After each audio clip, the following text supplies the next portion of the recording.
Good evening, YouTube. Welcome, Commanders, and hello. Great to see you. I'm hoping my friend Jalfreezy pops in. He usually does. quick rundown on the previous week. I've not really been at work. I've not been on Elite. I've been at work. I've been working away, so that's been a bit of a disaster for me. There has been the community goal. I'm sure we'll have a chat about that in a bit. And that community goal has finished now. I managed to get 50. I was in the top 50%, which was really great. I was really chuffed. But the really big exciting news is tonight I am joined by developer and author of EDCopilot, Razzafrag. And I'm so excited to have Razzafrag here. At the moment, I'm sat in his ship, ready to have a go at the ship launch fighter race on Rendezvous 9, Distant Worlds Waypoint 8 are we on, I think. So good evening, Razzafrag. How you doing? Hey, how are you? Great, good to be on here. Fantastic. And for those that don't know, we'll start at the beginning. We'll come back to EDCopilot because, of course, that's the passion. But how did you get into playing Elite in the first place? Oh, that's a story. I mean, I was a Spectrum kid and a Commodore 64 kid in the 80s and got into the original game that way. And although it was ridiculously hard, I still like playing it. But then, I guess after that, sometime in about 2015, I saw that the game, 2016, I saw the game had come out as Elite Dangerous and downloaded it, mucked about with it for a couple of hours, and then said, yeah, that's nice, move on to the next thing, because that's what I used to do with games back then. It was a very short attention span. And then I kind of left it for a couple of years, and then I retired early because I had a health issue, and I spent the first year sort of fixing the house up a little bit, and then I thought, well, let's try some of these computer games I've got sitting on my hard drive, and I'm like, oh, Elite, let's have a go of Elite. And then that was, 4 hours later, I was like, oh yeah, I really like this. And then 2 weeks later, it's like I've sucked my best friend into playing online with me for 2 hours a day. And a couple of weeks after that, I bought a VR headset for it and was totally blown away with the whole VR experience. And so that's how I got into it. VR really hooked me on it more than anything else. I think it's such a good experience. And do you still play with VR now? I do, yeah. When I'm not testing stuff. Yeah. Because if I'm testing, then you're all forever taking it off and looking at the log and restarting Copilot, making a code change, trying it again. It drives me a bit nuts. So I'll play it flat screen while I'm in developer mode, or just testing mode. And then when we're out there just playing a really good session, if we go play massacre missions, it's got to be VR for me. So that experience is fantastic. So I do that. I actually bought a VR just for Elite as well. yeah. And in all honesty, the only reason I tested it before. I borrowed one from work, and I loved it. I thought it was great, but I got very frustrated taking it on and off to use things like Inara. The only reason I bought one this time was because of EDCopilot, because I realised, seriously, because once I downloaded EDCopilot and Voice Attack, I was like, oh my God, I don't need to take off the headset anymore. And I was just so excited about it. And that's exactly why I wrote EDCopilot, because I got into VR. And we were doing trading at the time, and it's like, oh, now I've got to go find a site and go look for it up, and then I've got to go back and I've got to type it into the galaxy map, and then I've got to go put the headset back on. It drove me mental. So that's why I started writing what turned out to be EDCopilot. So that's fantastic. Yeah. And is there a backstory to why the commander name? Is there a backstory to why Razzafrag, which I misspelled earlier today because I'm dyslexic? There is. So it's actually a mispronunciation of. Do you ever remember Dastardly and Muttley in their flying machines? Yeah. And when Muttley gets told off, he does that sort of Razzafrag. So Razzafrag was what I thought he was saying as his first couple of words of that. And it was actually my company name when I was a contractor. Oh, really? Razzafrag Technology. So then I thought, well, I'll use that as my commander name. That's fantastic. I do like to ask about the commander backstory, and it's always There's always a story, right? It's always a story. Would you be so kind as to move a few feet up in the air? in your ship. Oh, yes. Just because Yes. it's telling me that we're too close to the planet. You can't fight. Yeah. Yeah. You know what the other thing is? Oh, there you go. Don't do this, because I did it the other day. Don't launch your fighter straight into the mountain in front of you. That's not a good thing to do. Yeah, please put it high enough so I don't do that. Yeah, there you go. That should do you. Thank you very much. So so what's your relationship with coding? How did that start for you? Did that start on like the ZX Spectrum and the Commodore 64? Yeah, well, earlier, ZX81, I taught myself to program at the age of 14 using BASIC and then a little bit of machine language. And it was as soon as I started doing it, I knew it was something I wanted to do as a profession. So I switched all my vocations over to be, like computer science and business studies and maths and all that sort of stuff. Studied all that at college. Got a job before I even sat my A-levels at NatWest Bank, one of the big bank in the UK. Massive in bank. their processing department. Did a little bit of operational stuff at the beginning, and then got on their programming course and learned how to do mainframe assembler and Pier 1. So I had a good coding start to life, really. Yeah. And did you do the thing? So I had quite an interesting start with coding, but I completely failed at it. But my dad had a BBC Model B because he was a teacher, and teachers got a massive discount on them because they were a really expensive computer at the time. And I just wondered, did you do the thing where you stayed up late at night typing language in from a magazine to create a little game on the? Did you? Yeah, did all the magazine ones. There was one which was a classic one, and I knew it was sus from the start. And it was, if you run this program, it will give you an extra 16K of RAM. Oh right, okay. So they made you type in this like 1K program in hexadecimal, and then it ran it, and it just pops up Ep12 on the screen. So I thought that was quite good. And did it work? Well, it did say April Fool. That's all it said. That's all it did. Right. Did it just change the text on the screen? Yeah. That's all it did. Yeah, it was good. But I knew at the beginning. I was looking at it, going, "Yeah, that's not right. That's not going to work." That's brilliant. But yeah, we used to do all the magazine ones, and then I'd customize them, right? I'd go, well, I like that bit, but I'm going to change it, and I'd be mucking about with them that way, which is a good way to learn, really. I think is looking at other people's code and messing with it, Yeah, my dad did really well with that. So he actually ended up making a program on the Beeb that had a little model of a little graphic of a 2D graphic of a Land Rover moving along. And I had to type in the correct stopping distance, and it helped me pass my driving test. Bless him. Right. And he wrote that from scratch, and I was gobsmacked by that because I couldn't get it to do anything. I was just stunned by it. Yeah. And he's kind of kept that relationship with technology ever since, which has been quite cool. He's 82 now, and he's still can still use stuff. Like he wouldn't ask me to program the video recorder. He'd be able to do it. I mean, when you think about it, the amount of change he's seen over that time. Oh, it's phenomenal. It's amazing. Like even us, right? We've seen the early micros, and some of the machines I was using in business, these big mainframes that would be half a room, and now they're tiny little things. It's unbelievable, really, when you compare. Right? Definitely. I'm always blown away, weirdly, and it's related to that in a way, I suppose. I'm always blown away by I'm starting. I don't know where I'm going. You were right about not trying to do two things at once. It's going to be a disaster.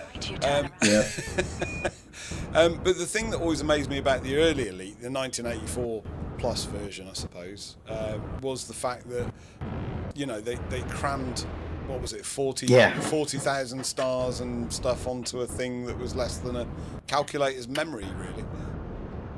Yeah, it was amazing how they did it. I mean, I think the way they did it was they were basically using every byte of memory as a system in some way. So it was quite clever how they did it to translate that into stars.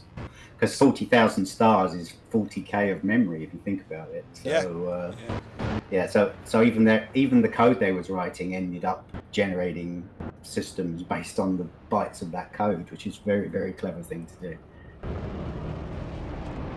Heading. Oh. He's making it. Yeah, I'm just watching you go. Well, I'm trying to figure out. I can't hear EDCopilot because I've turned it down for this. Oh yeah. Well, that's you got the subtitles bar. It'll tell you where you got to go. Yeah, the clock is running. Head Yeah, for the V, round the just back. I'm supposed to go in there. I can't. There's too much going on with talking as well. So, so lots of different languages. Is what language is EDCopilot in, and how did you get into that language then? I wrote it in Python. Yeah. Which, how did I get into it? I mucked about with a few scripts beforehand with Python, and thought, oh yeah, this is easy to pick up, and it's got all those libraries that you can include and all that. And I thought, oh yeah, I'll give that a try. It's easy to write, it's easy to decode. So kind of a random pick, really. If I was doing it again, not sure I would pick Python. Oh really? I'd probably go for something a bit lower level, but so I don't have to ship all the Python libraries with it. Something I could compile like C++ or C# or something. Because with the Copilot package, you have to basically package up all of a Python environment for it to run in, which is why it's such a large package and why it takes so long to start up, because what it's really doing is it's building a little Python environment in the background and then starting the Python code for you in that environment. So it's not the most efficient way to do it, but it works. It works really well. Like, okay, to be fair. Yeah. I mean, it's a stunning piece of programming, to be honest. Thanks. Well, no, it's astronomical. There's lots of third-party apps out there, but with the exception of maybe something like SRV Survey, there's not a lot that's actually integrated. If that makes sense. Right. Yeah. No, I know what you mean. And that's the thing. Yeah. SRV Survey's doing so well. I mean, I've talked to the developer of that a few times, and he's great at what he's doing. I love what he's doing with SRV Survey. It's just the fact that EDCopilot does so much. It's so integrated into the environment. It just works beautifully. Although I've had my problems with it. That's because I play it a lot, so I know what I need to add. You know what I mean? Because knowing the game, then you go, okay, what can I do to make this better, right? Yeah. To make the experience better. So it's like the neutron plotter, right? That to me, like the auto neutron thing was an obvious. Oh, if it could just auto plot along the route as we go, that would make things so much easier. You don't even have to think about it. No, it's a massive deal. That it's an absolute game changer, isn't it? Especially on distant worlds, to be honest. It's been immense. Yeah. Absolutely immense. So the advantage of writing the code is I can get to put in the things that matter to me, which is good. I like having that control and that creative freedom to do it, because I've never, like in all my years working as an IT guy, I'm always building something that to someone else's specs, or I'm maintaining something that belongs to someone else and it's not my design. And with this, it's like, okay, I can do whatever I want to do with this, which has been a lot of fun, to be honest. It's got that creative element out of me that I never got really to use before, which is great. Yeah, definitely. And so how did you... So I know that... I know it's not... I mean, you're very open to feedback from the users. I mean, massively so. I can't find this waypoint anyway. You're massively open to feedback from the users. And I know that at the moment you seem to be at the beck and call of Alec Turner and Commander Greaves and the racing guys. So how did you fall in with that bunch of reprobates? Well, actually, so... That was kind of self-inflicted, to be honest, because I wrote the piece for guiding you to a spot on the planet first, the guidance computer. Yeah. So because things, when you want to go visit places, it's very hard to find the exact spot on the planet unless you've got the coordinates, and then even trying to find them without a little arrow pointing you to them is quite difficult. So I wrote the guidance computer thing first. And once I got into that, I was like, well, hang on a minute. That means I can actually guide people around between coordinates like a route. So I had it in my head that I wanted to write a racing, what became the time trials, basically. So I built one, prototyped it, put a video up on YouTube, and lo and behold, a couple of the racers saw it and pointed it in Alec's direction. And he was all over me like a rash after that. What's this? How does it work? And he was great because he gave me some ideas. Like, I didn't have the mini bar back then; I just had the guidance computer screen. And he's like, "Is it possible you could do this and put it at the top?" And I'm like, "Oh yeah, I can look at that." And that was like 3 weeks of work to get that damn thing working. I'll bet, yeah.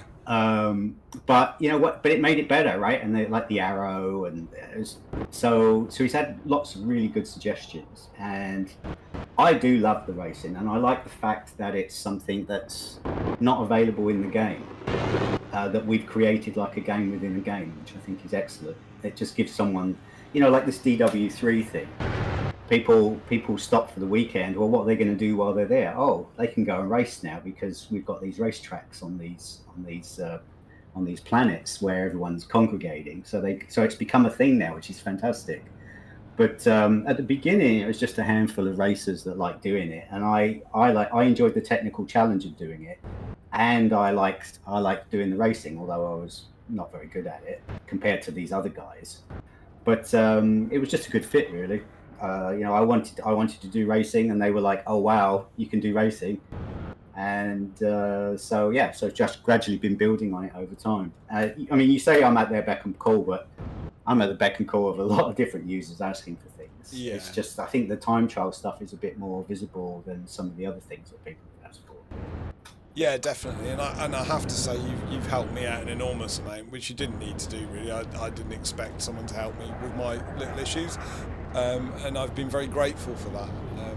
But of course, as the popularity of EDCopilot and the racing increases, it might end up as a job. That would be horrific, wouldn't it? It could be a full-time job now, let's put it that way. But because I'm retired, I have the advantage of I don't have to do it when I don't want to do it. Yeah, for sure. Unfortunately, I'm one of those self-driven people, so I tend to spend a lot of time sitting here trying to work things out and fix them. And of course, the community's grown so much that, just keeping up with my Discord and all the messages I get in there and the support questions, and I've had to build a wiki so that I don't have to keep repeating myself on the answers, and I can just point people at the wiki. There's a couple of volunteers that jump in and answer questions for users as well, because you always get the same ones. How do I do this? Why isn't my galaxy plot working? And it's always most of the time it's stuff that's come up before, and then you get the odd, oh, I found a bug, and then I've got to go look for go and try and figure that out. So you have to deal with Muppets, who say it's a bug when actually they're on the wrong planet. That's the. You weren't the only one, to be honest. I wasn't the only one. To be fair, there was a few. To be fair, that particular race, the two planets were incredibly close to each other. They were. You could actually, you went from orbital cruise on one directly into orbital cruise on the other, which was really strange. I've never seen it so close together. No, and the other thing was that when they posted it on Discord, the second A in its name had split over to the next line of text. Right. So, in my defence, that's okay. It's things like that though, because you pointed it out, and because a couple of other users had the issue, it's led to an improvement. So now I've added. It led to an improvement. So now I've added. If you are on the wrong planet and it's trying to guide you, A, you won't see directions. Yeah.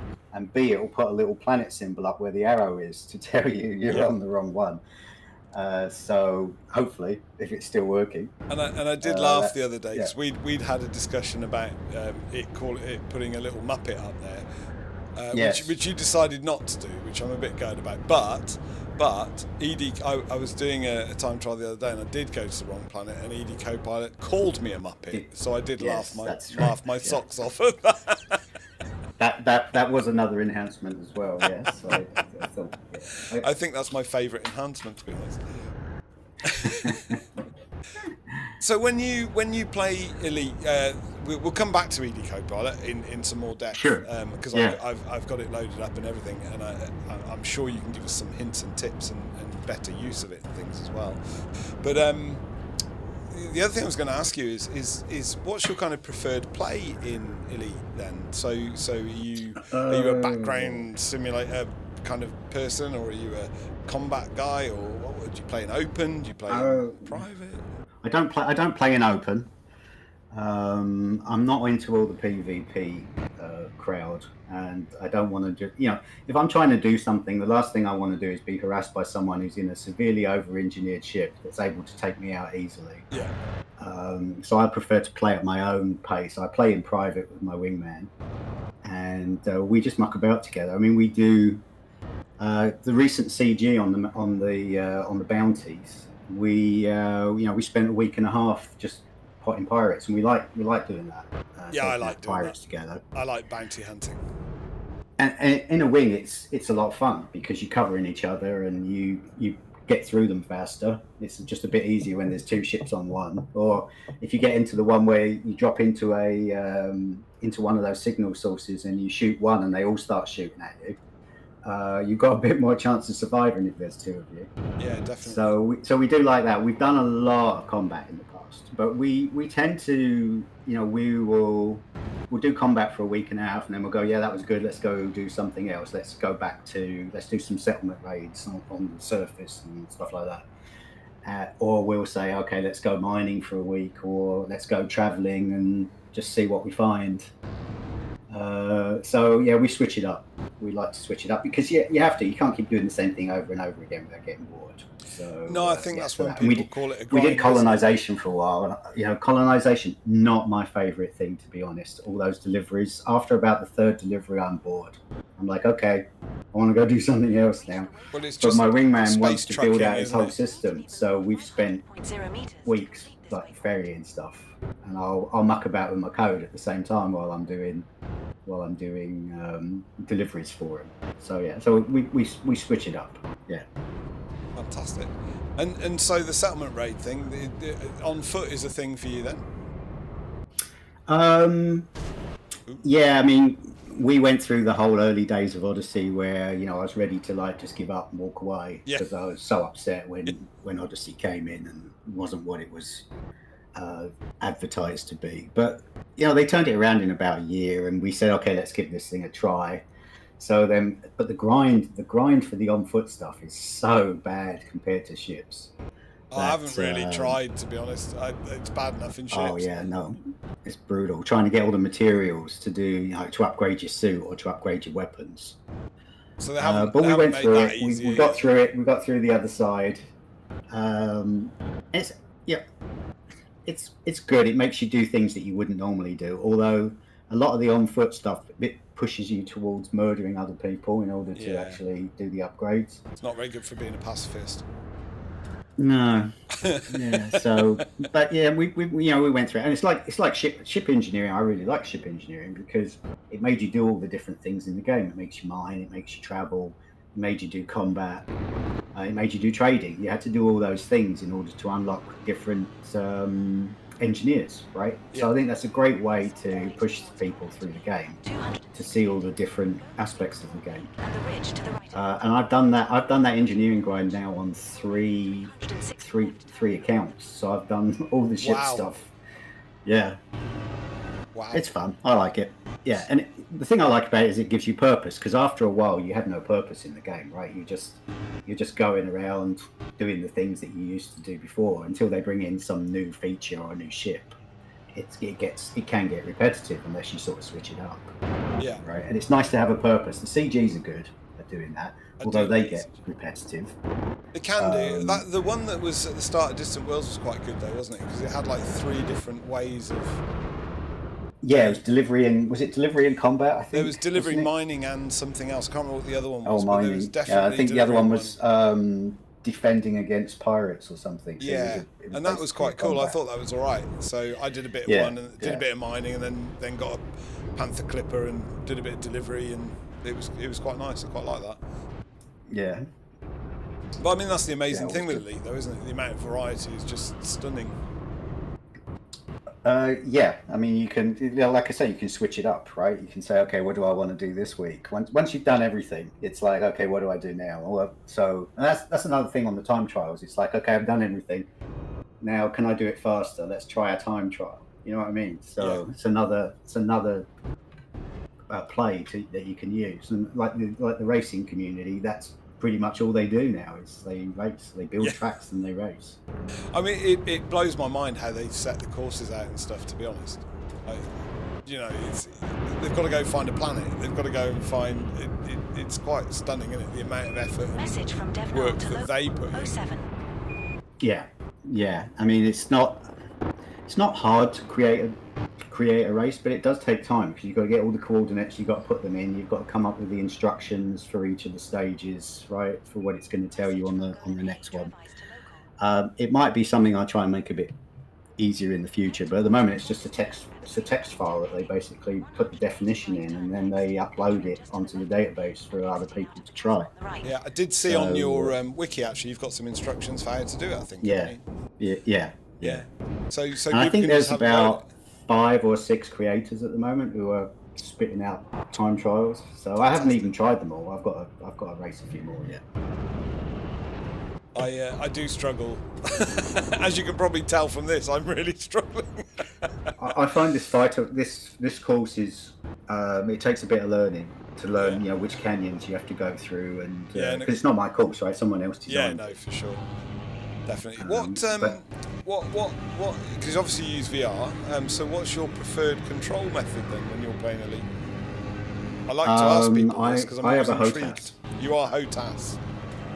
Well, I say that. I've switched out my throttle for one of those, oh God, what are they called? I forget the name now. Gladiators. Yeah. With the Omni throttle. With the bent over arm. Yeah, the so Omni throttle, I think, isn't it?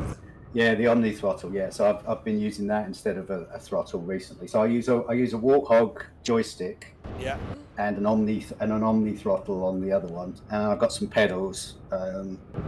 Because when I went Warthog originally, it doesn't have a Z-axis on the joystick. Ah, right, okay. So you had to use. So I used the pedals as the Z-axis. And do you do actually use those for the traditional yaw thing? The waypoint, but your altitude is. Yeah. You need to go 500.0 Quite a few people seem to use those for forward and reverse thrust. Do they? Okay, Yeah. That's interesting. Yeah, There I've is not tried there is it. a pedal switch that you could probably use for that. I use the pedal switch for flight assist on and off. Oh, okay. So I can just kick it and off it Well, goes. funny So enough, that's that quite was good. my next question, actually. Flight assist on or off? That's another one of my favourite questions. Definitely on, but I do, but because I'm terrible with flight assist off. But it's one of those things that every now and again I'll say, okay, I'm going to go and I need to learn a bit more on how to do flight assist off, and I'll spend like 2 or 3 hours just trying to fly around something in flight assist off.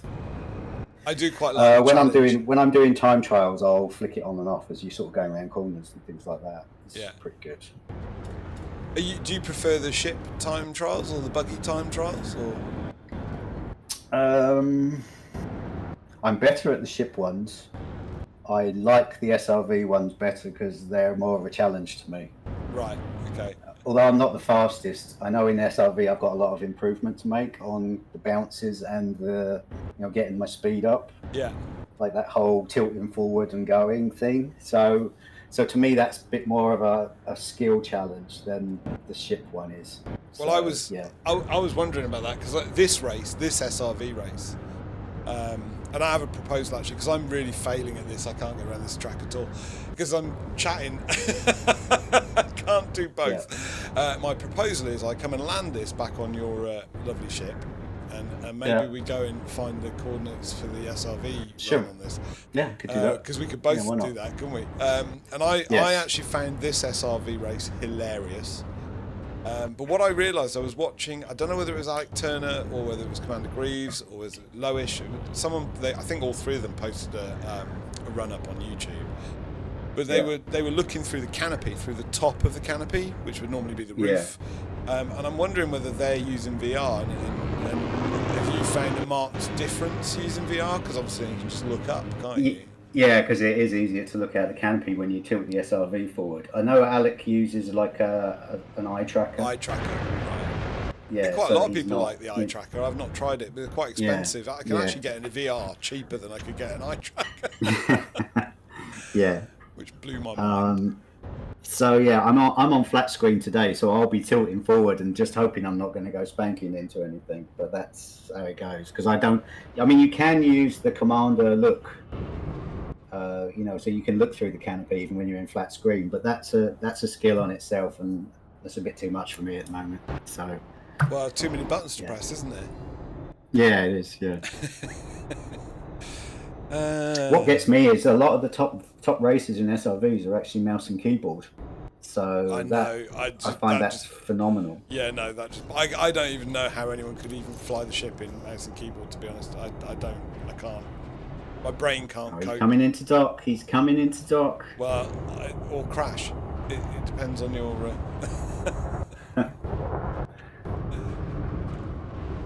See, I shut up when I have to do stuff I have to concentrate on.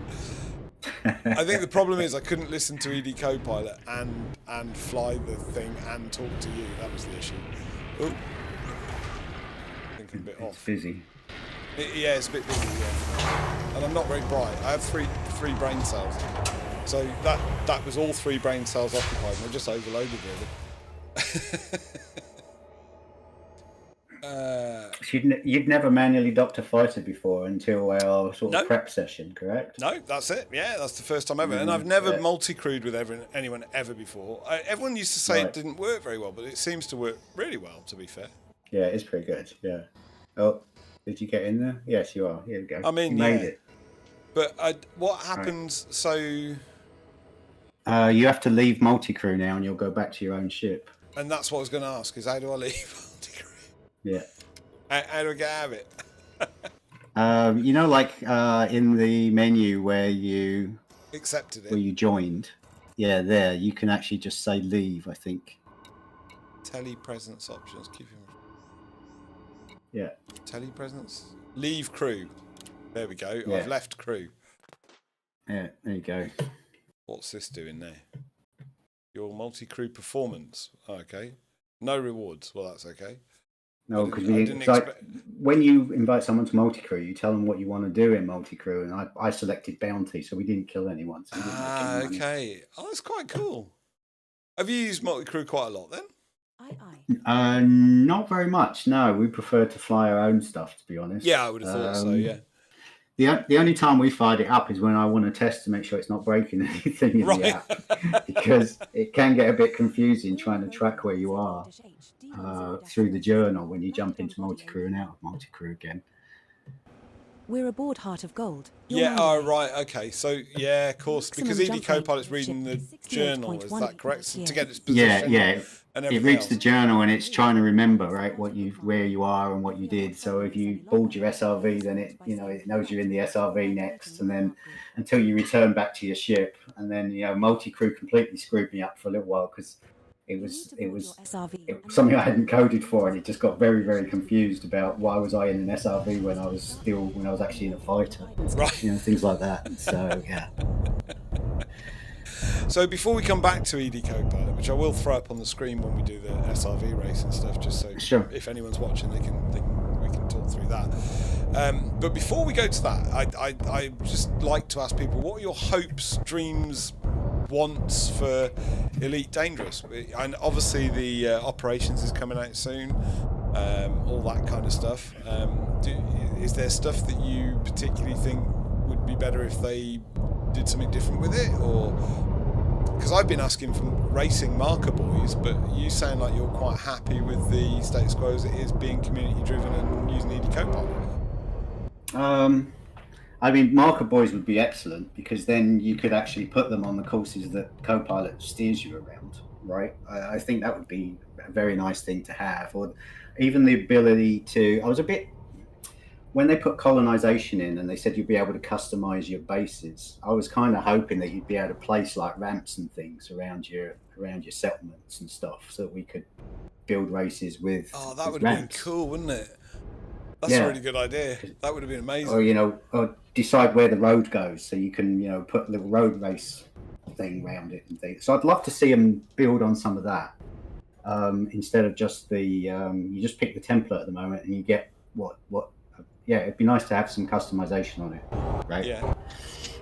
Definitely. So that's from a race perspective. I mean, there's things in the journal I wish they would fix. Because, We probably shouldn't talk about those. That'd be like top secret code development stuff. yeah, well, I mean, my biggest one is the first footfall. When you get a first footfall and you get the little flag thing pop up, that actually doesn't mention that at all in the journal. You have no clue in the journal that you just had first footfall. So I'd really love it if they just wrote something in there, because then I'd know for sure. So how I have to do it today in Copilot is when you get out of your ship, it actually captures some of the frames of the game, waiting for the flag to pop up. And then it tries to detect the colours of the flag to know that the first footfalls happened. Wow. So it has to work hard just to figure that out. Wow, so they can then say, "Oh, congratulations, you're the first footfall on this planet." That's a hell of a workaround that you figured out, though.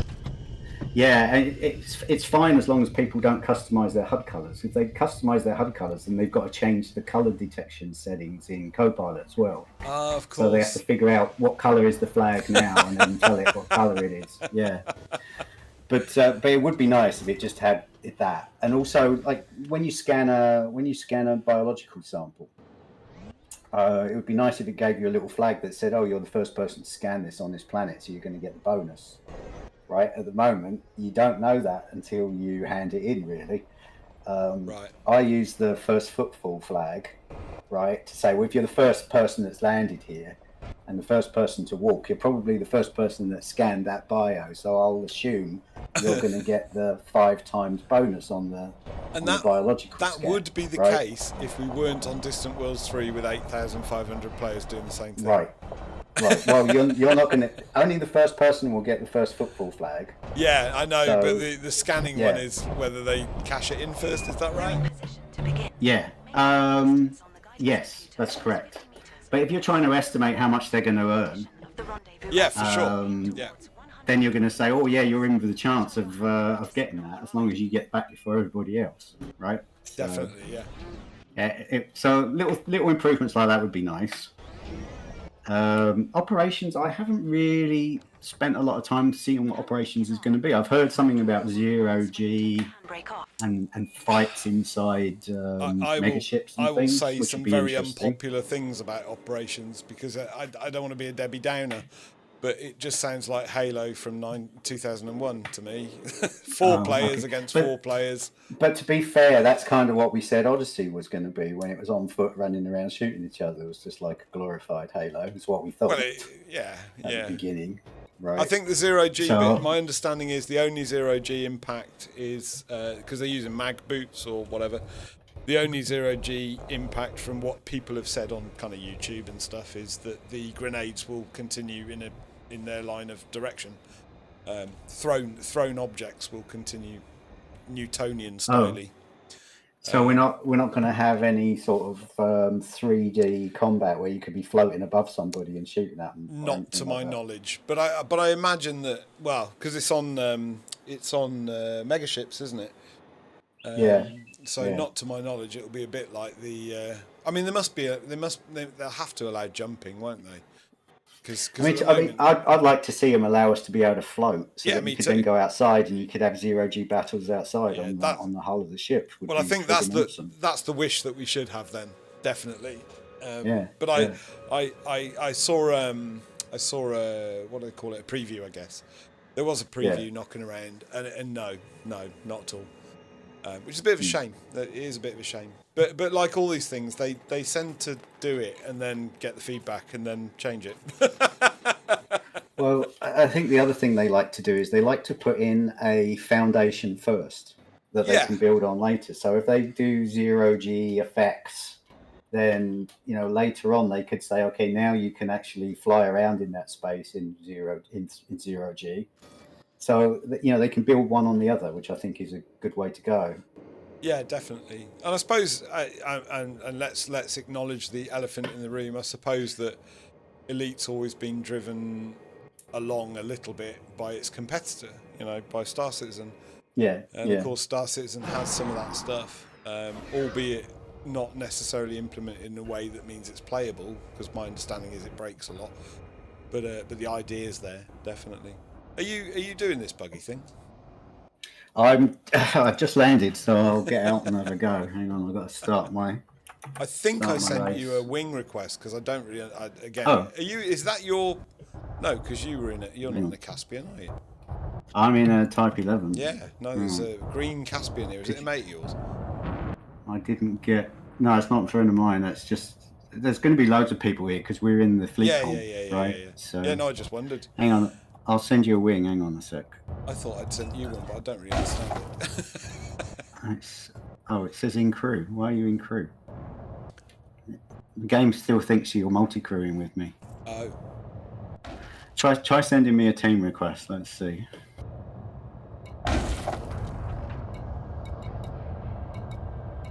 Commander Razzafrag. Go. Invite to team. Is that the one? Yeah. Yeah. Send.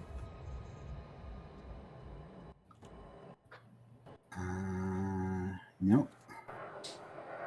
It's not having it. Not having it. Not having it. I could try relogging. I'm just gonna hang on. Is there something I need to do to? You know what? I'll go back into out of main menu and back in again because that sometimes fixes it. Are you sure? It might be me. I might need to go out and back in. Yeah, but no, I'll do it. Hang on. Let's try. While we're waiting for Razzafrag to sort his life out, Jalfreezy, good to see you, Jalfreezy. Thank you very much for popping in again. I had to type a welcome to you, Jalfreezy, because I was chatting away, so apologies for that. But it's so good to see you again. Thank you very much for joining us once more. Still can't get it to stream to Twitch. Still won't do it. Silly thing. There you go. Do try and fail. I think most people tune into this after I've made the stream, which is how I tend to watch streams, to be honest. Although I noticed the numbers for last week's stream dropped off a cliff, and I think it's because the community goal was on. I think everyone was doing the community goal to get the exploration community goal.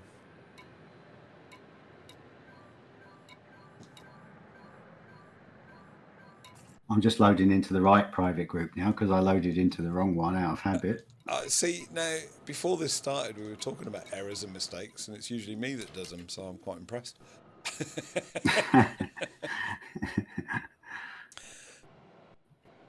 So I suppose while we're waiting for that, there you go. You should have a request. Oh, I have straight Have away. a team Look at that. invite from Commander Yeah, Razzafrag. okay.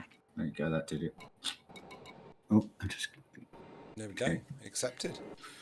We're now in a wing with Commander Rick Does that mean Razzafrag. we're in the same instance now? I don't really understand instancing. Yes, we should be in the same instance. If I'll get out of my SRV in a minute. Hang on a second. I'm just pulling up the time trial list. We're going to do the RR9, correct? Yep. Okay. Rendezvous Rally 9, yeah. What amazed me is Alec Turner has done the leaderboard. It's like an Excel spreadsheet, isn't it? Oh, yes. And I But imagined that I would be last, and I'm 75th, and I was very chuffed. He's doing one for the whole of the distant worlds to see where you are in the league table. Yeah, and I thought I'd be last, or not even on there, to be honest. And I'm 75th. I wasn't even last. I was in the middle. It's 310 people on there, I think. So I was quite gobsmacked. It'll change now, of course, because I've not managed to get a good time in on this one at all. I've got a terrible time in on this one. I see you. Hang on, I'm coming over. You in your ship? How are you 15 kilometers away? I don't know. Oh, because I didn't. I'm on the start. Yeah, well, I'm not apparently. Look at that. Right. It's excellent, isn't it? All right, I guess I've got to get back in my ship then. Well, you know what? I'll be right there. That's all right. It's the joy of it, isn't it? We can chat. I while could you're have doing sworn that I was there. Maybe I drifted off while we were talking. But this is the thing, you see. Now you see how difficult it is to talk and do the stream.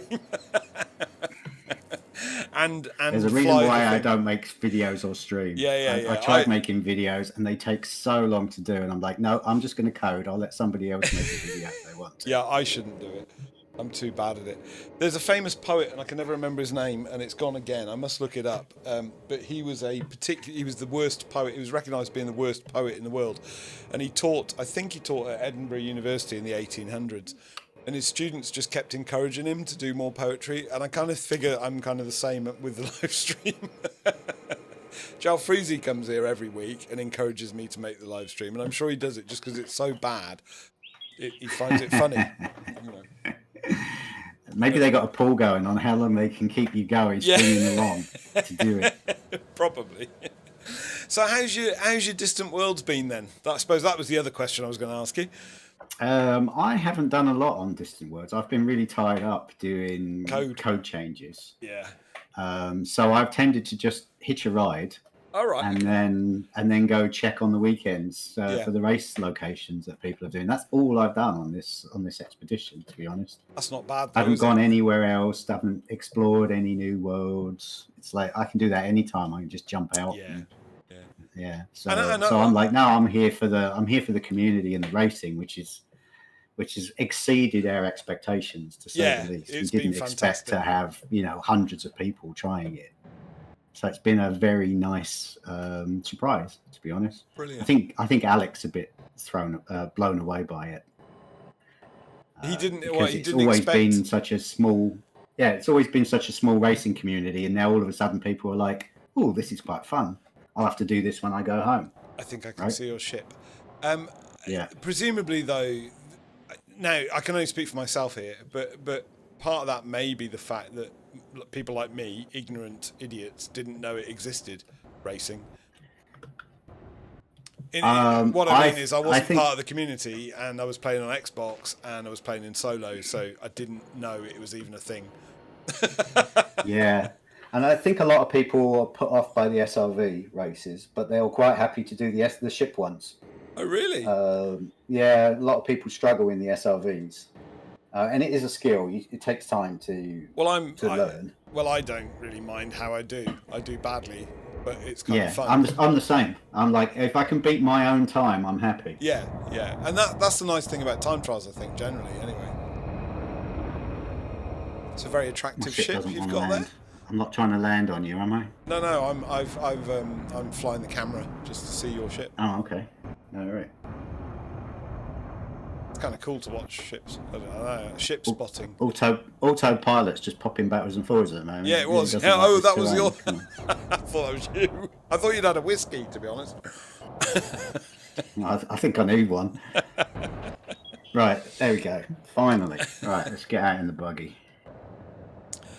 Ah, that's so funny. Were you on Distant Worlds 2, or?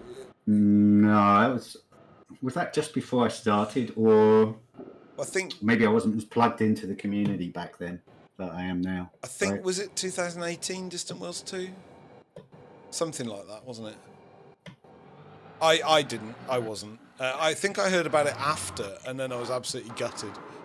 Because I've had big layoffs from Elite in my Elite career, I suppose. Like, I'll play it for 2 years solid and then just take a break. Are you there? You're there? I am, yeah, I'm ready. I'm ready to go. What's that over there? What are you looking at? I don't know. I want to see what that is. It's a bloke just kneeling down. Who's that? I don't know, there's a guy behind a rock with a gun. Random. Hey, no shooting. All right, are we gonna go? No, we'll come off the PG, won't we? Why is my clock started? Yeah. Oh, I must have let my handbrake off. Hold on, I need to restart. Yeah, you did. Well, Yeah. this is a good moment though, because in the Discord server quite a lot, when there's been like a mass instance and lots of people racing, people have done exactly what I've just done, let the handbrake off and then gone, what do I do? There is a guy with a gun, yeah. It is a guy with a gun. So I'm right in saying that if you do that by mistake, you come down here to time trials. Yeah. You select your time trial again. Yeah, just press play. It should restart. And it will reset, won't it? It should do. You're in position to begin. Make sure the distance on the guidance computer shows 50 Yeah, degrees just press less. the back button at the top left. Rally. Aim towards 123 degrees. The back button. Put on your handbrake to signal you are That ready. one. Top left on the Oh, that UI. No, That one. I can't see you. Oh, that's all right. The one that's to the left of places. Yeah, I've got you. Yeah, press that. It'll take you back to the last screen, which should be the time trial screen, and then you can. Oh yeah, no, okay. Press play. Yeah. We're in position to begin. Make sure the distance on the guidance. Yeah, press play again. It should start. Handbrake on. Welcome to the 9th edition of the Rendezvous Rally. Aim towards 100. Are we ready? Degrees. Put on your handbrake It's more to fun with signal other you are players. ready. I'm bad at this, so you will go in front of me. I Handbrake can't. is on. Where are you? No. Which side? Hold you're my there. beer. You're on my right. There you go. So we're ready to go. Are you ready? I'm ready. Yeah. So 5, 4, 3, 2, 1, go! It's a very silly game. It does help if I had focus on the game. Okay, there we go. What was your, Had your head focus start on EDCopilot? without realising it. Well, it won't matter because I'm terrible at it. My biggest problem with all racing is missing the waypoint. It seems to be something I manage to do consistently. And of course, and also finding rocks that only I could find.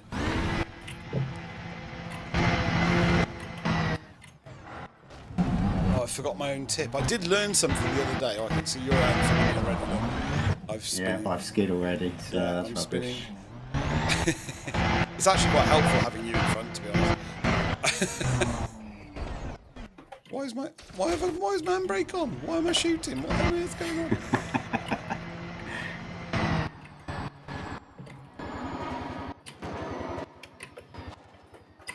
This is where I bash into, you know, and it'd be a game over.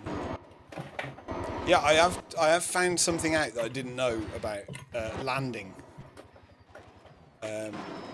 The last On the time I SRV? tried this, yeah. So Front wheels first, slightly. Sorry, say again.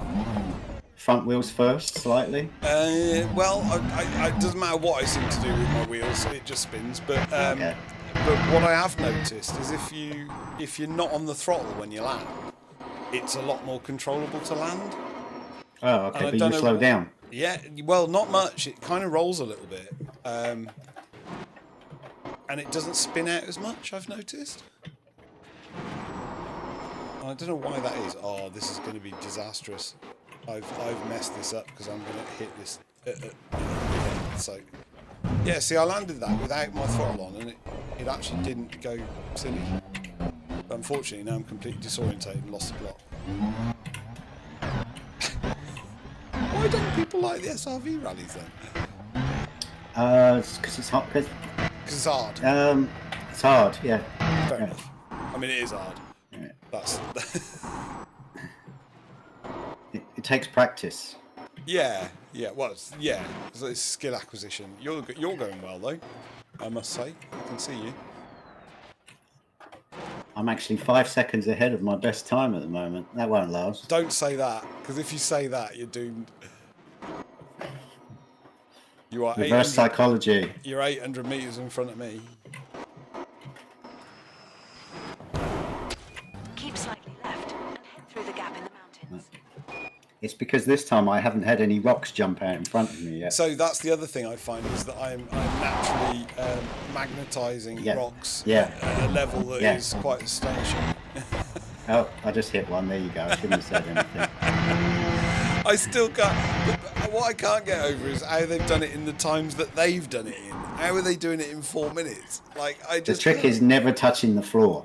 Well, yeah, but you can't never touch the floor, can you? Because you run out of stuff. No. If you watch them do it, they're really clever because they're lining up where they're actually going to bounce. Yeah. They've got that good that they can see where they're going to land, and they're like, oh no, there's rock there. I'm just going to turn a little bit. I find steering in the air is quite challenging, isn't it? Yes. Yeah, having to do that sort of little twist to turn you around a little bit. It would be nice if we had like a yaw on the SRVs. Oh, you know, like do you not think that would spoil the fun? Well, yeah, it would, but 76%. it'd make it a bit easier though. Well, what I can't get over about this race, though, is the I'm last... lost now. Hey? Okay, I don't know where I am. You're going the right way. Well, you were. I don't know. You're only 500 metres in front of me now. Yeah, there you go.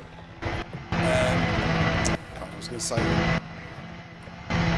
I like the insanity of it, though. Yeah.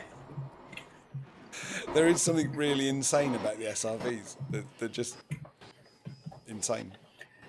The incredible thing about this game that I really like is it's such a massive play area, but yet everybody gets the same terrain. Yeah, I don't really...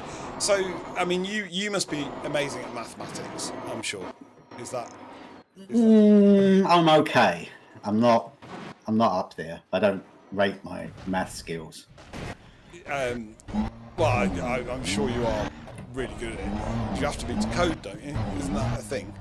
I'm more of a logical brain than a mathematical brain. I mean, formulas, I understand formulas, but, you know, and I know how to program them. But, you know, give me a maths question for me to solve on paper and I'd probably struggle. Right. The reason I mention that is, of course, my understanding is, but no understanding because dyscalculic and not very bright, but my understanding is Fibonacci. Fibonacci is what leads to this procedural generation, is it? Oh, is it? Okay. Well, we're going back to the ZX Spectrum and the Commodore, and that's how I believe they did it, and I think it's how they generate the names for things as well. So when you get to shoot down a pirate called David Attenborough, I think it's just fed a load of stuff and it just kind of comes out with names. But I don't understand how that some of the persistent. Kickstarter people got to add their own names in as pirates as well. Oh, really? So yeah, all the original backers. That's quite cool. I think. The desert. Yeah. The tour will get around 78. Joel Fraser's written something Is in in the the sandy slope thing. of I the need to mountain. look. Having my Saturday night beer, Joel Fraser. Oh, well, that's good. That's all right. Now, I think Joel Fraser, my very loyal, and God knows why, I can't understand why he pops in, viewer, I think he comes from a science physics background, if memory serves me right. He's a huge Hitchhiker's Guide to the Galaxy Douglas Adams fan. Ah, yes. So we often talk about that. Is Golga Funken from there? Well, of. yeah. So that, I think, where did you get that name from? Yeah. So book 3 is Golga Finchians. They were the solicitors. Right. Yes, that's right. Yeah, the ship. Yeah. Yes. The solicitors, hairdressers, journalists, and politicians, I think, who were sent out to colonise the planet before everyone else. Honest. I think that was the estate agents were on there as well, weren't they? Sorry if there's any estate agents, journalists, hairdressers watching. But yeah, I do love Douglas Adams. Yeah, so then after Joel Frazee and I were talking about Hitchhiker's Guide to the Galaxy, I did one stream in a dressing gown with a towel as a homage to Arthur Dent. But I think Razzafrag, EDCopilot has got some references, I believe, from Hitchhikers. Yeah, there's a few in there. One of my users recently changed some of the space chatter as well. So, you know, where I've given people the ability to customize them. Yeah. So he did a lot, and he said, "Hey, do you want to put these in for everybody else?" And I'm like, "Oh yeah, for sure." So he's put a bunch of extra references in as well. So brilliant. It's been quite good. I do love it, and I do think Elite Dangerous and EDCopilot together and Voice Attack, they do all kind of lend themselves to Douglas Adams' vision, really. Of course, yeah, for sure. I've actually named. Yeah, you need that humour. Hang on, I've got to repair. Genius. I'm terrible. I've actually named all my ships after ships in Hitchhikers. I know you have Heart of Gold. Yeah, Heart of Gold, of course. Yeah. It was not gold. I haven't painted it gold because it was naff. It looked. It was a bit Donald Trumpian for me. I couldn't go. I just couldn't do the gold. My prospector is called Business End after the. Okay. So yeah. Oh, what have I done? Oh, I don't know. It's a really dodgy bit, awful. this, isn't it? You've got your lights on. I haven't even got my lights on. I can't see a thing. I should have turned on night vision. I think I got stuck in this valley thing last time as well. It's just, no, I'm gonna crash. Bad landing. At 39%. Of course, the interview stage of this live stream has gone to hell because we're just trying to survive. But that's fine. We'll get back on track. We'll get back on track. We did say we'd have a mess about, so you know, well, it's got to be done. It's more fun, isn't it? Oh, you're there. What are you doing? You're going. I'm getting lost. I've no idea where I am at the moment. Follow me. EDCopilot. You literally wrote it. I don't know why the arrow was telling me to go over there. Hang on. I don't know, but I see you. I've had a bad landing again. Warning, hull at 20. Oh, better do that. 25%. Right, I'm going the right way now. I've had to repair my hull. How did you get in front of me? That's because I was mucking about down the wrong way. You got stuck in that valley. That's where I got stuck last time. It's terrible, that valley.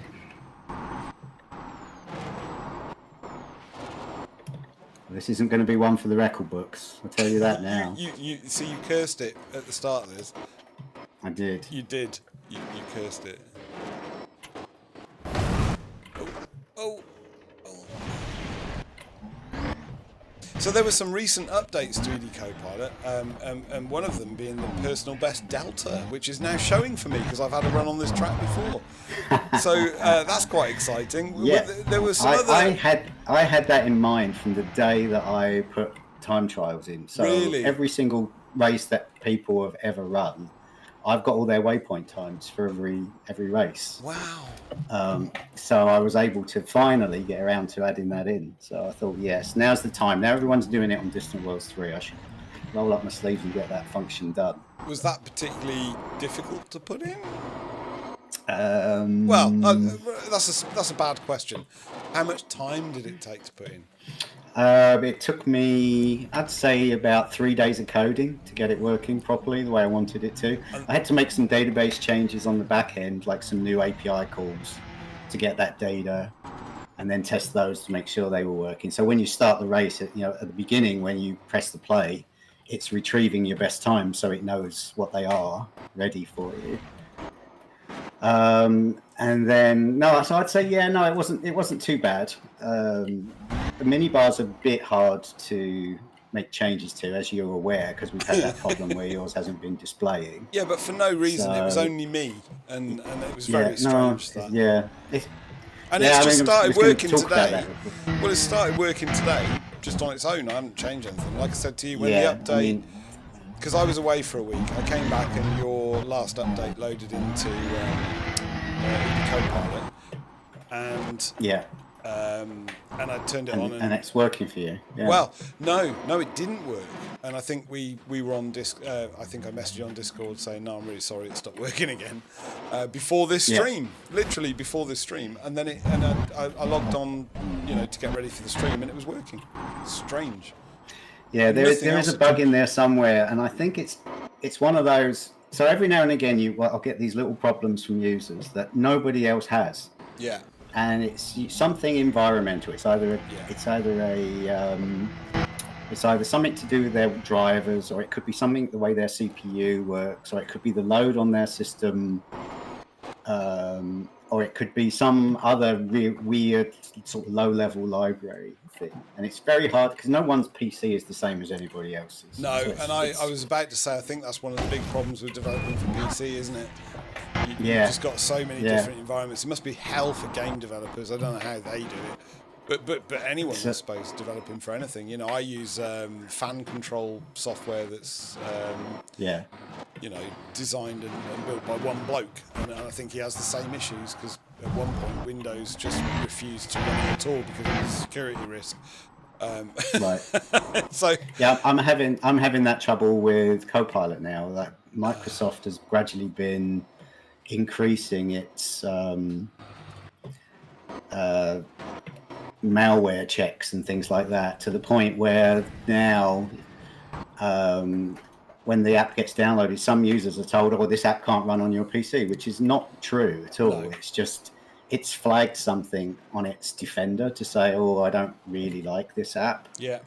And it flags it as, oh, you can't run it. And what's weird is if you manually download the executable off my site, it will run it quite happily. But having it automatically downloaded as an update, it just doesn't like it. Does something to it that makes it not executable, which is, a lot of people say the answer is you should put software certs on it so that Microsoft doesn't keep flagging it as wrong. But then other sources say, well, that doesn't guarantee it either. So no, it probably won't, because they keep changing their codes. Microsoft are changing their code all the time. It's just a bit of a disaster. Yeah, exactly. 11. Yeah, and software certs aren't cheap either. They're hundreds of dollars a year. Oh, really?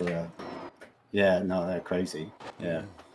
So I've kind of avoided doing it today. We've just got this manual workaround for people whose PCs decide they don't like it. Yeah, to be fair, I didn't have a problem with EDCopilot, but then I installed it a while ago now. Yeah. I have had problems with other stuff though. Didn't we talk about, I think you very kindly offered me some help in the Discord about VR, because I was trying to get like a browser window open in VR. Oh yeah, right, yeah. And I think the software that you use, I can't remember what it is. Do you use Kneeboard? OVR drop. OVR drop, yeah. Now that wouldn't work for me at all. Couldn't get that to download. Not even a little bit. Windows hated it. Whereas the other one, well, I used it to Open Kneeboard kind of worked. And there was another one, I can't remember what it was called, but the one that you use, I on Windows 11 for my PC, it just wouldn't play ball at all, really. So it is strange, very, very strange. Were there other updates for EDCopilot when you did the personal best thing? Because I think you said there were some other updates in there. Yeah, so I put the filters in at the same time, right, where you can look at the leaderboard based on different ships, so you can now see who's the top leaderboard, say, just flying an Eagle. Oh, well, when we finish this, you'll have to show me how to do that, because I've not tried that. Yeah. So, that'd be good. Yeah, and there's a selection where you can just look at your personal attempts as well. So you can see all your times for the same race that you've done. Nice. So you can see if you're getting better or worse. So I added that. And of course, fighter races was a new one, because I really wanted to get that in for the Distant World 3 races to have a go. And again, it's another one of those that's been on the list to do, because we've already got SRVs, we've got ships. You can do on foot races if you really want to. Yeah. And we'd never got around to doing the SLFs, so it's like, okay, now's the time to do it. Were they doing SLF races without EDCopilot before then? I don't think so.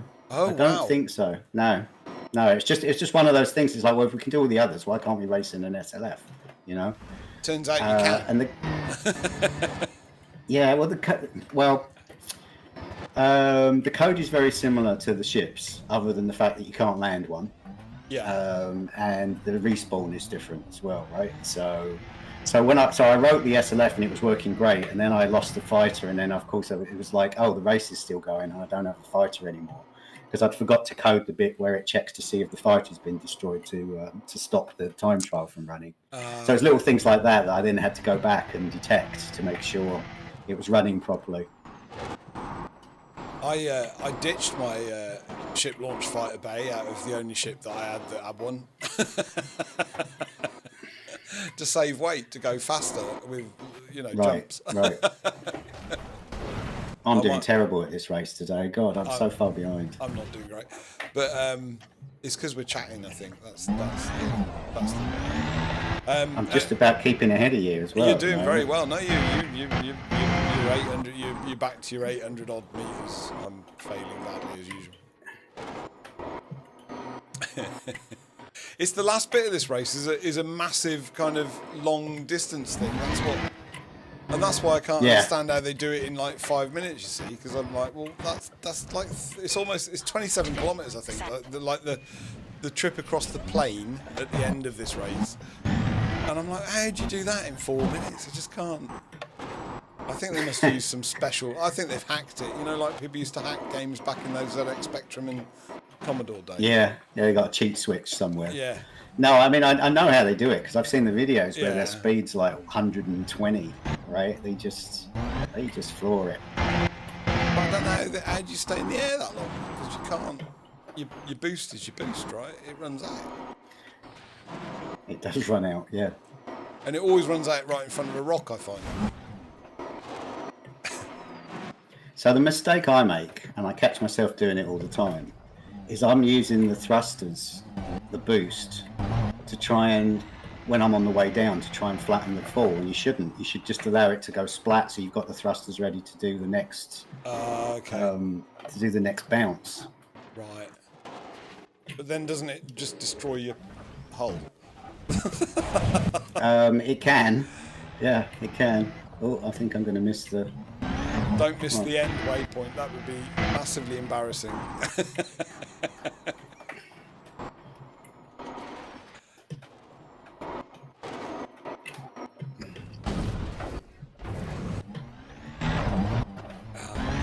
This always happens on the live stream. Again, I end up doing something that requires all my concentration, and then I can't think of something to say on the live stream.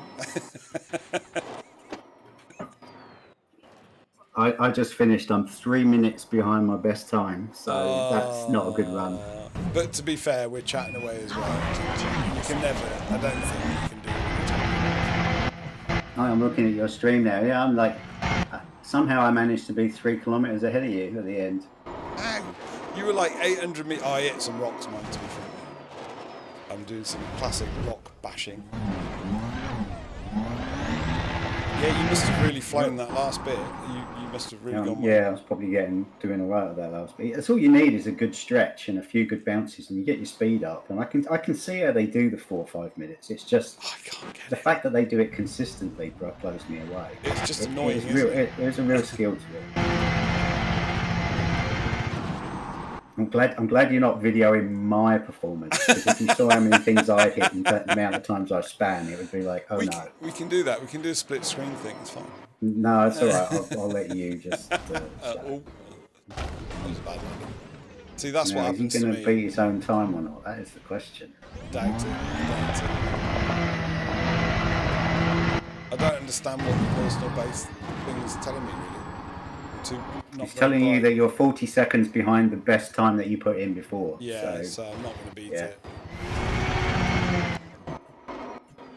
But that's only as of the last waypoint, and because it's such a long waypoint, it's like 23 kilometers. You've got no idea really where you are really compared to that. Completed the time trial in 21 minutes and 37.360 seconds. So it was 1 minute 50 over my last time. There we go. So, while we've got EDCopilot... Commander, you were 1 minute and 50.915 seconds behind your personal best. I just want to see you finish. 48 So we've got EDCopilot here then, right? So... Yeah. Oh, and then I've made it smaller by... I didn't mean to make it... Can I make it bigger? Can I take No, the whole finish screen? the race. You're nearly done. Come on, get over that line, and then there you go. You're finished. I finished it. 1 minute 50 behind. Yeah. Not too bad. No, to be fair, so if I go down here, look, I'm so if you pull up EDCopilot now, and Yeah, then you I've got go, I'll show you those filters. See where it says, oh, that's yours a bit weird there. Leaderboard filter, it says none. If you click on where it says none. Where am I looking? Hold on. Do what? Sorry. Leaderboards. Right. Sorry, there. Oh, right. Okay. So if you click on that filter, oh, there you go. See all my runs. You can, if you click it to personal, it will just show you only your personal runs as a leaderboard. Well, that's weird. Why is... Oh, because that's my current... Is the blue one the run I've just done then?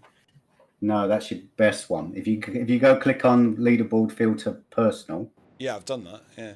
Oh, it's still showing none on mine. It must be. There'd be a lag. There is a bit of a lag. Yeah, on YouTube. Sorry. There's a lag. Okay. But that's weird because I've got a blue one. Oh yeah. That's the blue one would be your last one. Yes. Yeah. Okay. There we go. So that's fantastic. So if I go on here, then I can see if anyone did it in Scorpion. Oh, Greaves. Yeah, if Greaves did it in 23 minutes. If it's not in the list, then they didn't do it in a Scorpion. No, they did. They did. Greaves, Commander Greaves has done it in Scorpion, and his time is quite different when he can't fly. 23 minutes and 50. That's quite interesting. That's very interesting. What on earth is a Scarabee VRS? That would probably be a French or a Russian SRV Scarab. So that's the thing I've got to fix yet is because you can play the game in different languages, right? And when I first wrote it, I didn't realize that. So I've got a module ready to go that I've got to add to Copilot, which will gradually learn all the non-English versions of all the words for people, and then try and translate them back. Wow. So at the moment, if a Russian person or a French person puts it in, they'll get a different SRV name. Yeah, Scarabée is actually the French. So you'll see there's some French users. Yeah. Been playing it. Yeah. Your So ship. it's one of those learning things. I was like, oh, I didn't realize that you could play it in different languages. You know, typical English guy. No, I didn't realize that either. So, Your ship is called HR Spuff and Stuff. Yes. Sorry. Well, because someone said that the Type 11's got a spuff cannon. I think they called it a spuff cannon, the way it throws stuff out. So I thought, oh yeah, Spuff and Stuff. That's good. I like that. Oh dear, that's hilarious. Well, you're sitting quite nicely there. You're at number 20 on that. Yeah, one. but that was like my first run, and I think I've done 4 since, and I still haven't beat my own time. No, so... I haven't beaten mine either. My fastest time is 19 minutes, which isn't exactly brilliant, but it's not the worst. I'm quite happy with that. I'll sit with that. It's in the middle of the field. Yeah. I'm quite happy. There you go. What are you? How many of what? So I'm sitting at 48th out of 79. So that's pretty good. That's all right. Yeah. And I only started doing this at the start of Distant Worlds as well. Right. So I'm fairly new to it as well. I mean, the thing I like about time trials is you can compete with yourself, right? Now you can see all your own times as well and see how you did from your previous ones. Because it makes you want to do it again, doesn't it? We've just finished and we haven't done very well. And the first thing I want to do is get back in my ship, go back to the start and have another go. Well, we can do that if you wish. That's fine. I don't mind. I mean, there's other races here that I haven't even tried yet. There's one which is, you won't want to do that one. It's the ship race. It's the ship race and the SRV race joined together. No. So you've got to get out of your. Is that the biathlon? Yeah, the biathlon. Oh, we can do that. I think we should. My problem is I can't hit. So the ship, I find that the SRV races, I find it easier to hit the waypoints because you're not worrying about altitude, and you've got more time to kind of adjust to where the arrow's pointing or you're heading. Yeah. In the ship, it takes all my concentration. Yeah. The thing about ship races is ships go much, much faster than SRVs. Yeah. Right. Yeah. And the game only gives you coordinates every 1 second, 1.5 seconds. So when you're going that fast, there's a lot of extra calculation you have to do to see if you've crossed the waypoint lines. Yeah. So that was one of the things that was holding back ship races for a long time, was us trying to figure, because the way SRVs used to work, the waypoint would be a circle. It'd be a point on the ground with a diameter of 100 meters around it. And as long as you passed over that 200 meter circle, you would trigger the next waypoint. But when you're in a ship and you're going super fast, because you're only getting every 1.5 seconds, you've moved hundreds of meters in that time. And if you've turned, you're going to miss that little waypoint circle. You're not going to, if you join the 2 dots of where you were before and where you are now, and you've done a turn, you're nowhere near that circle that you might have turned around. So we had to change it to be a long line, like you had to cross a line in the ship instead of crossing the little circle. So then you could put bigger lines in. So if you actually, so if you're coming around a corner, as long as you cross that line somewhere on, if that line's intersecting and you go across it, then it can say, okay, yeah, I know you've crossed. So that was a big breakthrough in order to be able to do ship racing. That only went in middle of last year or early last year, ships, whereas SRVs have been around for a couple of years now, 3 years maybe. Right. Oh, I didn't realise it was that new. Yeah. Got someone popped into the chat has said, so C. Paolo F. Jogger. Nice to have you here. Thank you very much. Said Scarab Races. Okay, that's a new one for me. Great. So I have just put in the chat, C. Paolo. Yeah, go download it. Yeah. Yeah, I have. I've put the link to Razzafrag. Well, I haven't put a link. I've just typed razzafrag.com.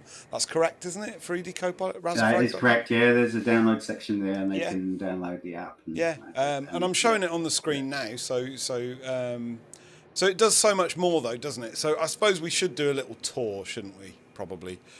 And I'm not. Okay. I'm still fairly new at EDCopilot, so I'm not brilliant, as you know, because I cock it up all the time.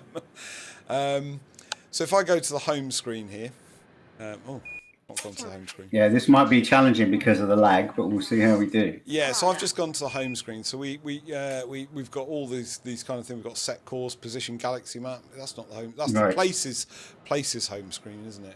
Let's go to information. So I normally, when I'm flying around, I have it on information. That's where I quite like it. And it gives me a bunch of information as I fly into systems, which is really, really super useful.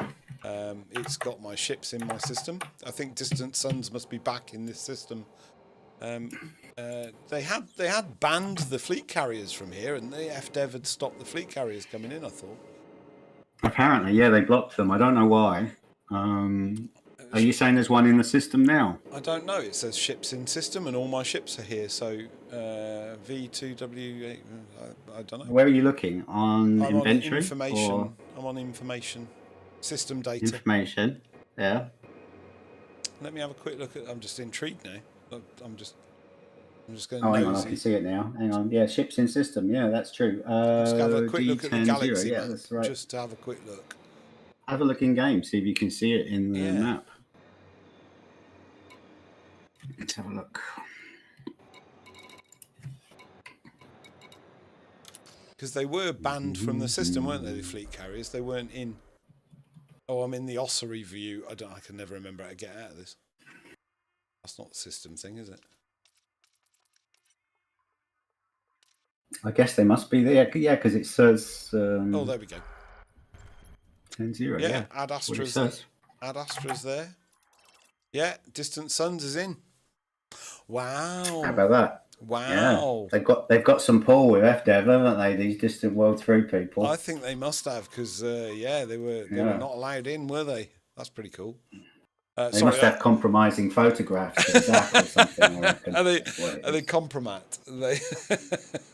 I'm not going to do politics. I'm not going to get into politics. So yeah, I usually have it on. I usually have it on information as I'm flying around from system to system. Yeah. I've found it really, really useful for biologicals, doing the biological thing. And I do use that quite a lot. I'll click on that now just in case anyone's watching the stream and hasn't seen it. So if you click on the biologicals, or if you use voice control to open the biologicals menu, it gives you the current session total from what you've collected, which is amazing. Not handed in, so it'll give you the value of samples that you haven't handed in, which again is really useful to keep track. And then in the planets, it'll list, if you know the bacteria, if you've done the DSS scan, it'll list the bacteria or the plant or whatever it is that's there, which I find massively useful because I'm very forgetful. So when you're doing the FSS scan and it says, oh, there's a signal on this planet, and I'll target it, and then the next planet it says there's a signal, and then you forget which planet's which. So for me, it's massively useful, that. Really, really useful. So what else have I got down here? Because I've never used any. I've used bodies. I think I've used bodies to show me the list of the bodies. Very useful if you want to go back and DSS scan a water world or a terraformable. I actually use that bodies display when I'm doing settlement stuff because it will show you the stations and who the faction is owning them. So if you ever get a mission where it says go find, the clan of whoever. Right. You can have a quick look on that list and see which station has the clan, so you can go land and take them out, which is quite useful. That's awesome. Of course, I haven't used it in the bubble, so I haven't experienced it. No, that's right. You've been a traveller. Yeah. That's mad. Yeah, so you can see Rainbow's End there, and you can see Deep Space Surveys is the faction that's managing that station. Cool.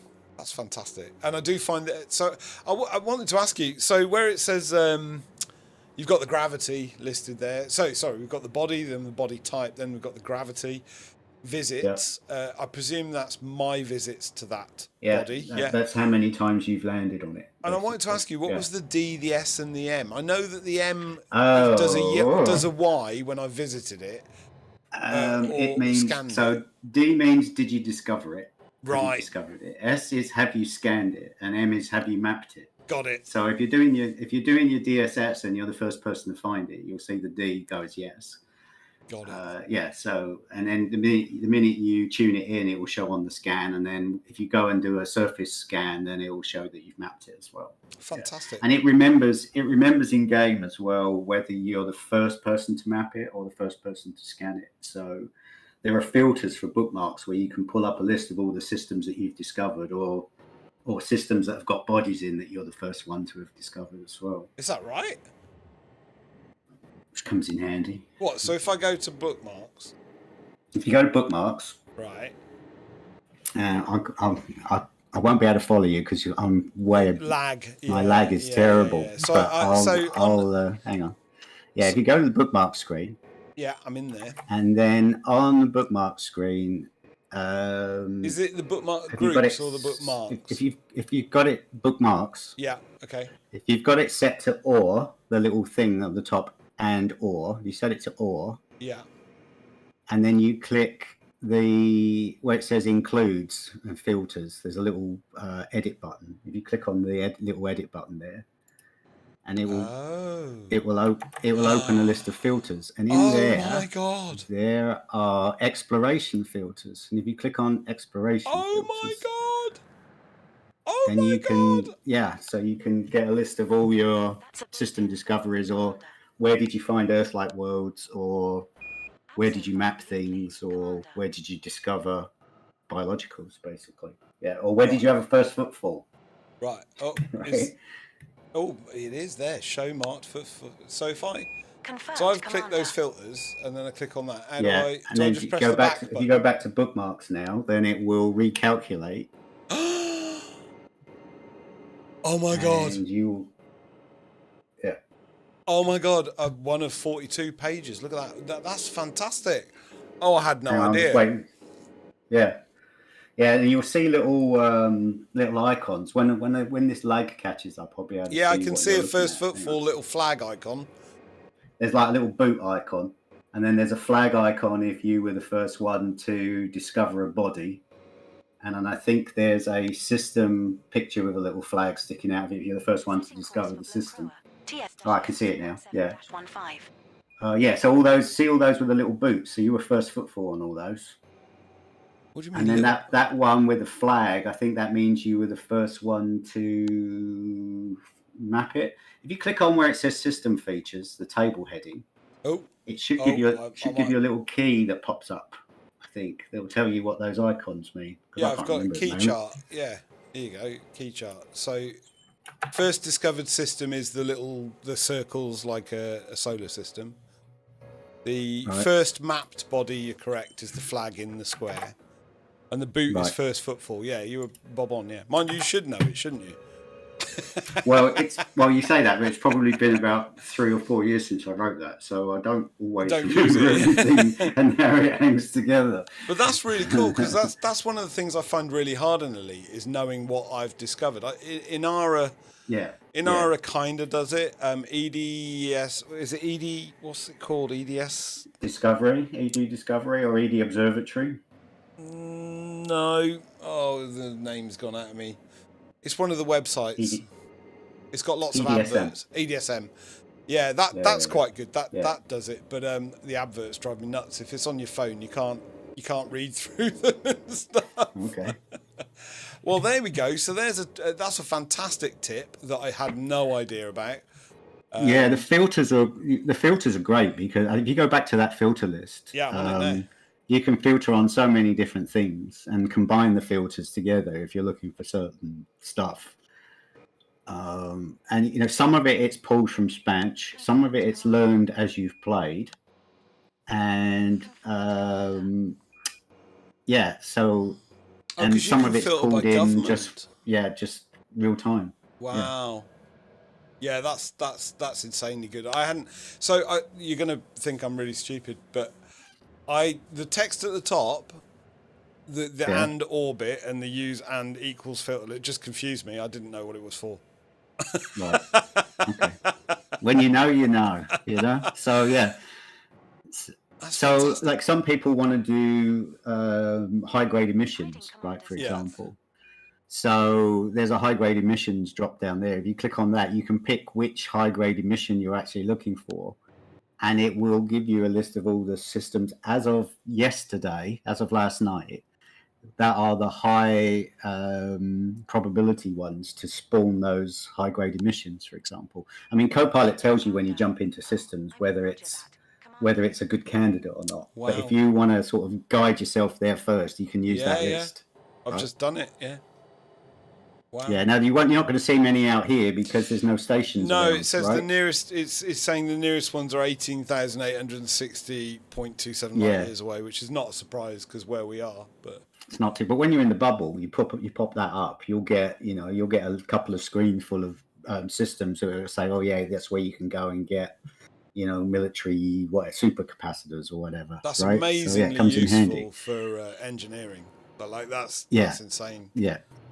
There we go. See, there's a tip, isn't it? It's a bit of a tip. Bit of a tip that. So that was I can't remember how we got there. Then what were we talking about? So where else should I? So the other thing that I suppose is really amazing that I've found really good is neutron highway plotter type stuff.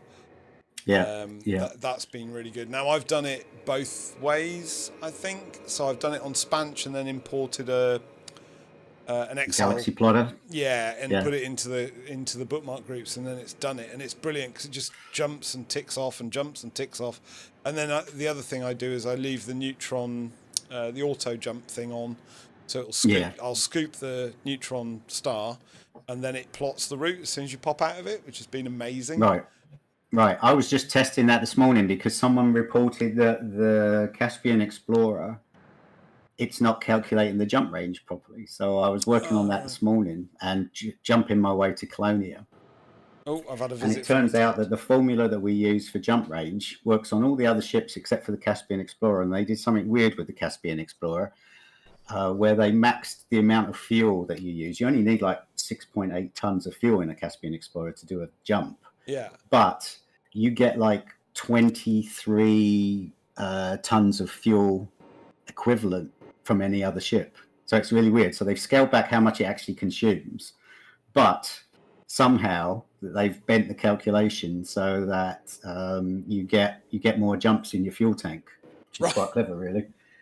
Yeah. But it's messed everything up.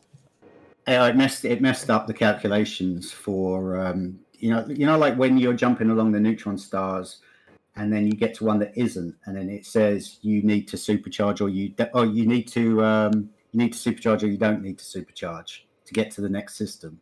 So that bit where it's calculating how far away the next star is, it was mucking that up. It was saying, oh, you don't need to supercharge here, but actually they did. So yeah, I just fixed that this morning. So that'll be in the next update. But it was a bit of a head scratcher, and I was using like ChatGPT to try and help me figure out why it was different, and it calculated what the new fuel amount needed to be for the Caspian instead of the 6.8 that the formula would use. So I plugged that in and we tried it, and it seems to work. So I'll use that going forward. I shouldn't probably ask this, but so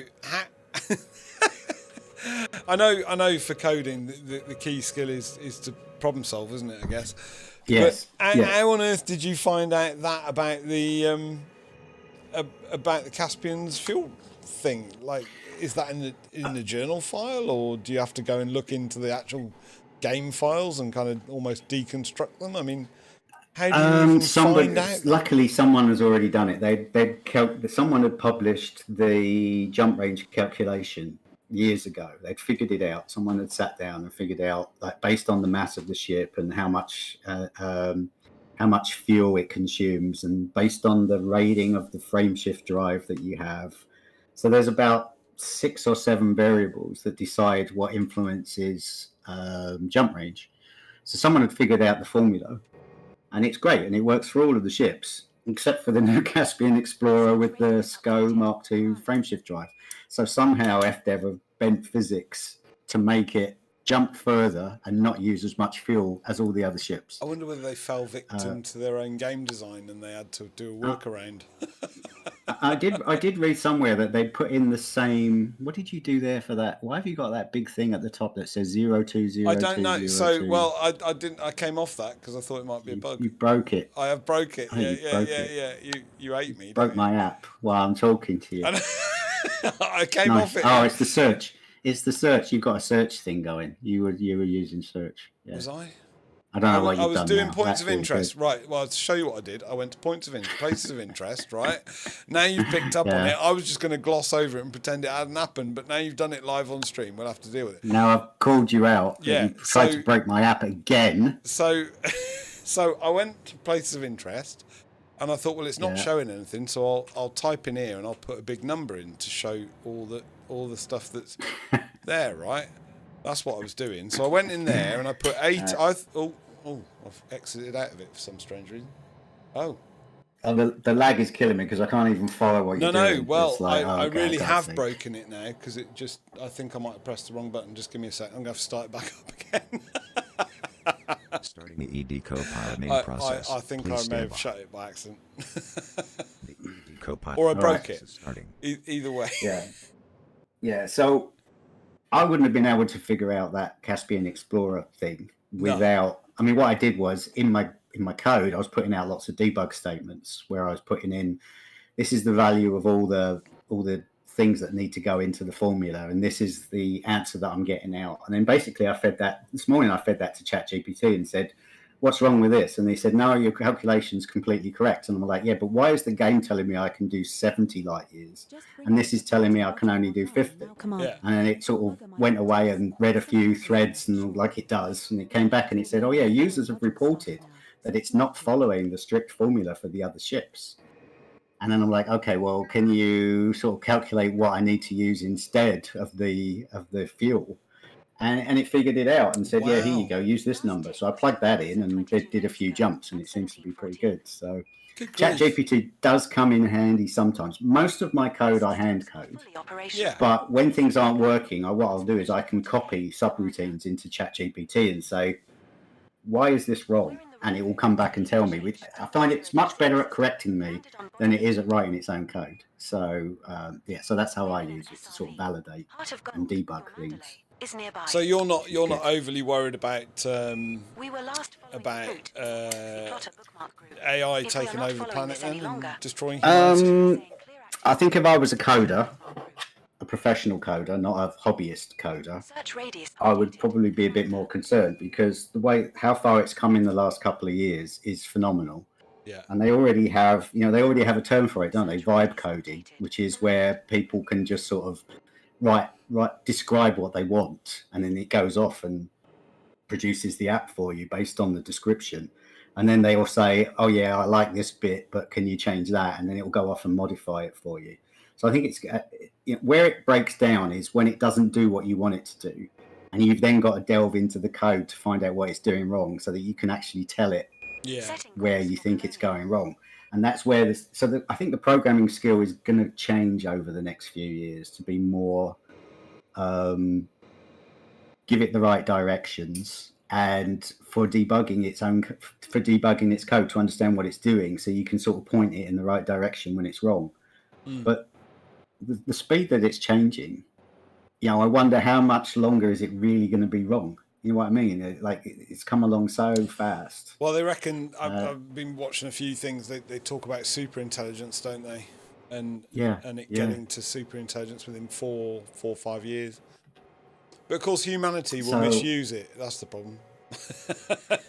We'll abuse it, yeah, we will. I mean, look at all the AI slop videos that are already out there that are sort of, I mean, some of them are entertaining, but others are like, oh, yeah, no, why did you bother, right?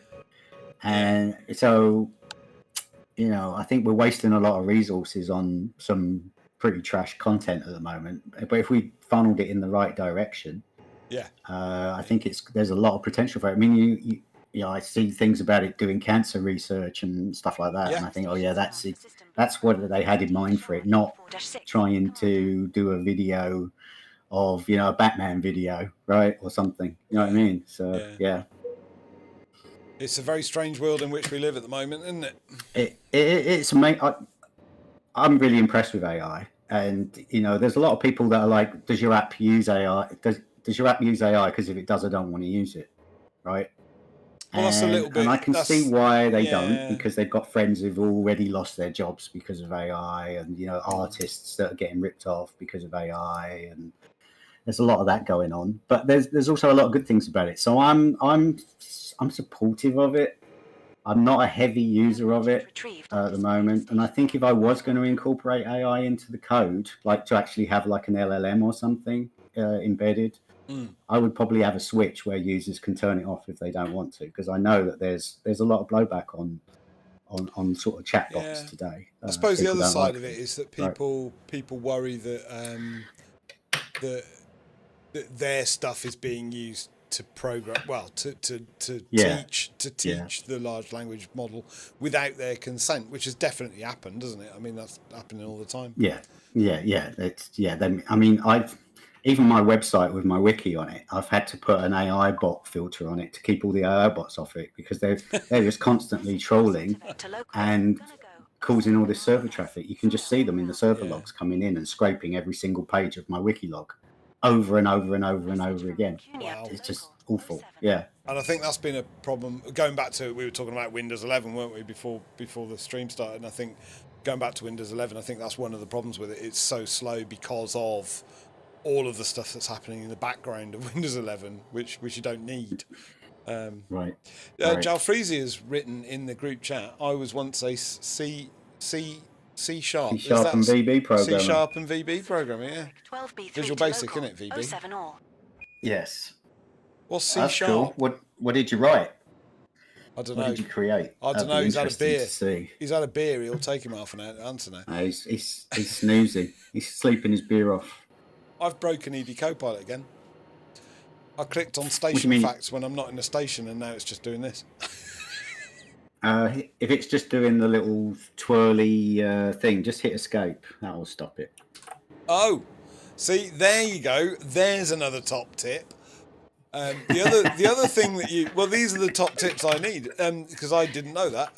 The other one that you told me, which I won't do live on air. I probably could actually, but I won't do it live on air. But if you're using voice attack, so I am using voice attack. I'll bring the little voice attack. I've got the minimized thing in there. There's the little voice attack thing. Yeah. I've turned it off listening at the moment. But the other thing that you top tip that you gave me on Discord was to say refresh Copilot to build the links between those two, and that was a massive game changer for me. Oh, there we go, Jalfreezy. He's answered quite quickly. He hasn't drunk enough beer. Business apps with SQL Server. Yeah, there you go. Fantastic. In a previous life, I was also a database administrator, which has come really handy when I've been doing things like the time trial. So I've been lucky that I've done programming, I've done database stuff, I've done network stuff, I've done server design, I've run application teams, and I used to look after Unix servers as well. So luckily for me, I could put all those things together to make a back end that this thing talks to with the database on it and pull all the data off. So just lucky that I've had those skills, and now I'm in play mode instead of business mode, so it's quite good, really. It's a bit random that's all come together, isn't it? Really, if you think about it. Yeah. What are the chances of that? So how does it? So if I go on this blueprint screen, what's the purpose of the blueprints? I'm just looking at some of the stuff I don't normally use. So I haven't used the blueprints thing before. What do I do with that? All right, hang on a minute. Let me pull it up. Well, I'm on it, but I just wondered. Yeah, but it's death by lag for me. So I know it's YouTube because there's always a bit of a gap. See with YouTube. So if you go on the blueprints, what it's giving you at the front is given the module who are the engineers. Yeah. Yeah. And then if you decide you want to engineer, say, your beam laser, if you click on the beam laser, then it will tell you these are all the different blueprints that you can apply to it. And then if you click on one of those, then it will tell you what are all the things you need to get it to those different engineering levels. Right. So, right. Sorry. I've just realised the stream wasn't showing the EDCopilot. Sorry. Oh, there you go. I wasn't Rewind. looking at the stream. Oh, well, I Fix it wasn't in looking edit. at the stream, you see. I was looking at the EDCopilot. I was being a good boy. Right. That's brilliant. Look at that. That's fantastic. So, yeah, so, I wrote that before Elite Dangerous Odyssey Materials, Odyssey Materials Helper came along, which does it much, much better than I've done it in here, because they let you add wish lists and, and it will tell you what materials you still need to get, and it will tell you where to go find those materials. So I think his app is, it's designed just for that one task. Yeah. And it's much more specialist than this. But if you're just flying around and you want to go see what you need, then you can just click on this, or you can voice control it to pull up that list, and it will tell you what you need in order to be able to engineer. That's fantastic. That was the idea. Yeah. And of course, remembering the other thing, because I could never remember which engineer do I have to go to do something. That. So I have no idea. I stuck them all on the front screen there, and then you can see the ones that are highlighted are the ones you've unlocked, and then you can see whether you've just got invites or if they're unknown to you. That's brilliant. Another very useful, helpful thing, isn't it? Comes in handy. It's just another, so I don't have to keep taking the headset off. It's like if I just say blueprints, it will pull that up, and then you can actually page up and down using voice commands to page up and down that list. Find the one you want, select it with the number, and it will drop. It lets you drop into the next sub menu, right, for that. So you can do it all with voice as well, which is what I wanted with VR, really. I've just realised you've got a stored modules bit in the inventory, and you can see where all the modules are hanging out. Because that's one thing you can't do in game, is it? You can't see where they all are, which drives you a bit mental, really. No, so that's massively useful, isn't it? Again. Yeah, I actually want to expand that. What I want to do is I want to have a module list which includes all the modules fitted in your ships, because sometimes you've got a module and you've stuck it in a ship, but you can't remember which ship it's on and you want to transfer it. Yeah. So what I'd really like to be able to do is just have one where you click on, say, power plants, and then you click on the class, and then it will tell you whether they're in stored modules and where they are, or which ship that's currently installed in, which would be kind of handy. So that's been on my to-do list for about 3 years, though. So hopefully I'll get around to it at some point. We're getting a sneak peek at future things now, aren't we? Oh, the wish list is so long. I'm my own worst enemy. I keep thinking of things, and then someone will say something, and you go, "Oh, let's have that."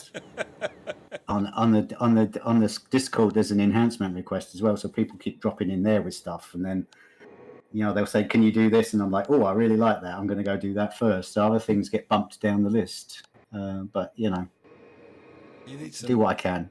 Well, maybe that AI help will eventually get there. Maybe, yeah, maybe. Just be able to say, do that. The materials helper, the trader table format, I find that very useful as well. Because when you're running out of materials, you can pull that up quick. Because you can see in the game how many materials you've got of each in your inventory panel, but you can't remember which ones are grade 3 and grade 4 and what you can trade up and down on. No, so that's I put very that useful. In, so I can do that as well. Yeah. Right. Yeah, I've just been weirdly this system. It's been quite a nice break for me with Distant Worlds 3, because this system there is actually signal sources in the system. So I have been doing a bit of combat just because it broke up the exploration a bit, to be honest. Oh yeah, there was pirates, wasn't there, at the beginning? I remember people saying they were getting pirate flak when they jumped in. Yeah, so it's been a bit of fun. It's been quite nice to go shoot some stuff, which sounds terrible, doesn't it? And I am a pacifist, but there you go.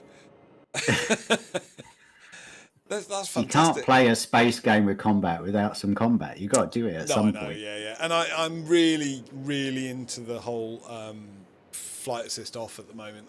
I'm trying to get better at it, like with intention, if that makes sense. Have you been looking at the YouTube videos that try and train you on it? Teach you how to do it? Wolf, what's his name? Can't remember. I think I linked it in one of the videos I did before. yeah, trying to tether to a space station as it spins and stuff like that. Yeah, it's been really interesting. And A couple of other things I wanted to mention. There's a couple of add-ons that actually work with EDCopilot. Okay, yeah. So there's Covas Next. I don't know if you've heard of Covas Next. So that is actually an AI module. Right. And you can actually run it on its own, or you can integrate it with Copilot. If you integrate it with Copilot, then every time it answers as if it's Copilot answering, and you'll see it on the voice log and things like that. But you can actually have a conversation with it, right? So you could say, I'm about to head down to this settlement. I'm going to go kill the scavengers.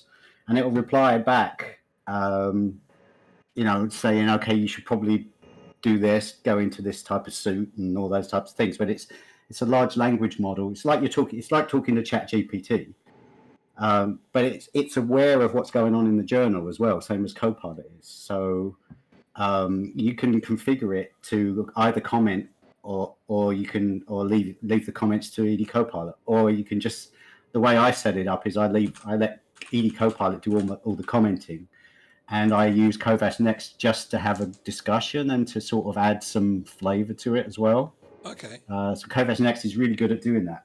So I've just it's worth checking out. You have to buy some OpenAI tokens, and I think it works out about 10 cents for 2 hours of being able to use it in game, which isn't too expensive. And it works quite nice. And the other one I was going to talk about was EDCopter. Have you heard of EDCopter? I did see it, but only because I was on your Discord, as in EDCopilot Discord, and I noticed, is there another developer that's doing that? Yes, Commander so I read up some of the stuff. Yeah, it's worth trying. What's really good about Copter? So as much as I like Copilot's UI, you probably noticed it's quite laggy. It takes a long time to refresh when it's pulling data, and if you click on it a couple of times, it will take time to get the data back. He's rewritten that UI as a browser-based UI that talks to Copilot, pulls the data back, but it refreshes so much faster than my Python one does. And he's also spiffed up all the screens as well. So the screens look really nice. And he's adding his own. If you scroll down on that EDCopter page, you'll see there's some screenshots on there. And he's done some really nice things, like on the control boards, where you get. And what's great about Copter is the main process runs on the PC, talking to Copilot. But the UI itself runs in a browser, so you can open a browser window on your tablet if you've got a tablet. Yeah. And it will connect to the PC, so you can use your tablet as a touch screen control device for EDCopilot. Oh wow! Okay. Wow. Yeah, it's really, really, really good. That's really clever. Look at his screens; they're fantastic. The command panels, he's also made them so that you can customize them, so you can move all the layout of the buttons the way you like it and all that sort of good stuff. Which actually, and he's gradually adding in really some more graphical features into it as well. Right. Yeah. Wow. So I would recommend you try both of them. Covas Next is an experience on its own. You can run it just talking to Covas Next. Yeah. And it can do a lot of things. Like you can ask it to put your lights on and go to frame shift, run the frame shift drive, or you can ask it to scan the system.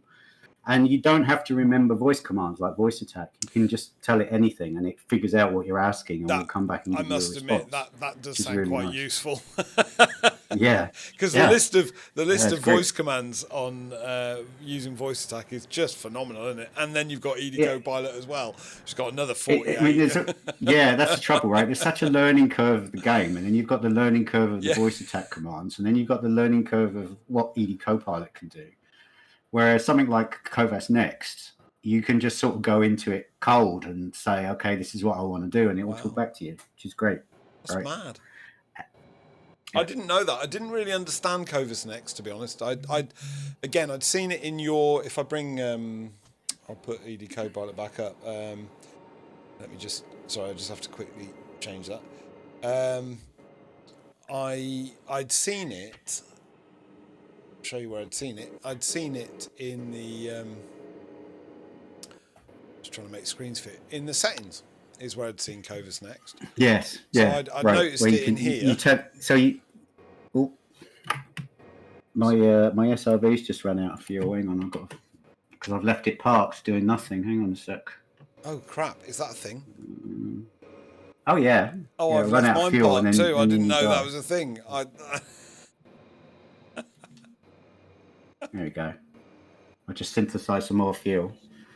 Yeah. So what happens is if you leave your SRV parked while you're chatting away to someone on YouTube, then eventually the fuel runs out, and then all the electricity goes off, and then you run out of air.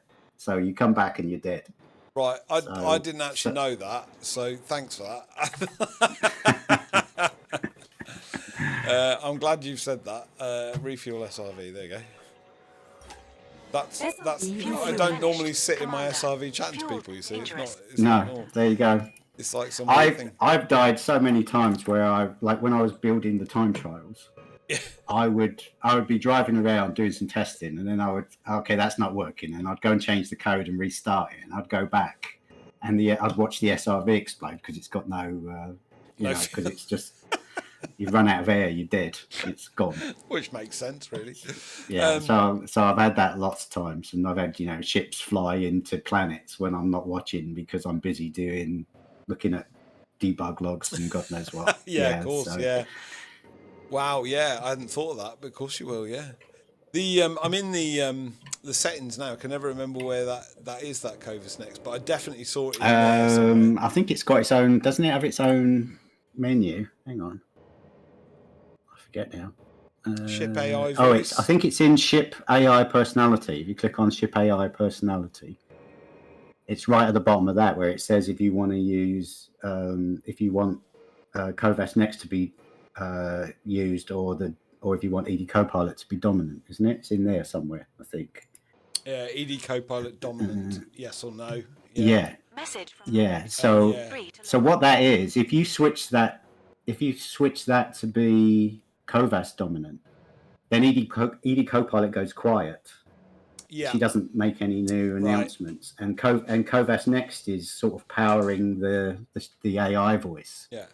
So it's deciding what to do instead. I think, and it will still show up on your voice log as if it's for sure if it's the Ship AI, but it's actually Covas Next doing it. It's really interesting. Yeah. I will just say for people who haven't tried EDCopilot, definitely make sure profanity mode is turned on. Innuendo mode should be turned on. Tough love should definitely be turned on. Sweetheart mode should be turned on. And then the rest are to taste, really. But it is the thing. The other thing to say about EDCopilot is it is infinitely customizable through this menu. If you don't like the space chatter, you can turn it off, or all sorts of things. I mean, it's just a vast amount of customization in the settings menu, even without anything else. Giving warnings for certain things, calling out biologicals.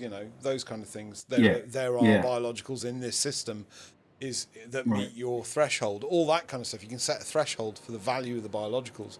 So EDCopilot has been an absolute game changer for me. I didn't know how useful I was going to find it when I downloaded it, to be honest. I think I saw it in a YouTube video.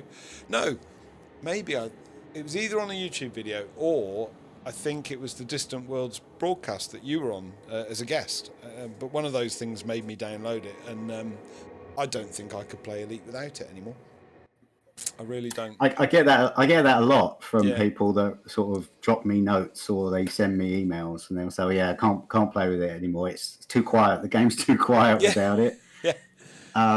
The settings are good. I think what I've done is I've gradually built more and more settings of users have said, "Oh, I like the app, but I don't like this," and I'm like, "Okay, I'll make a setting so you can switch that off." Right. Yeah. So, which is great, but there's hundreds of switches now, and I think it puts a lot of users off, and they're really hard to see in the I UI. I must say that is my them. my only. If I had a bit of constructive criticism, I'm 55 years old in a month, and I'm finding it hard to read because it's quite small text.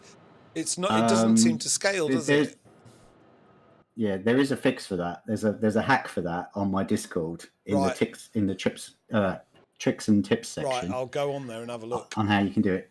But the other thing I was going to say about that is if you use Copter, EDCopter, that has a search at the top. So you could put in SRV and it would just pop up all the settings that are related to SRV. That's very helpful. So he's got some really nice little extra features in there for things like that.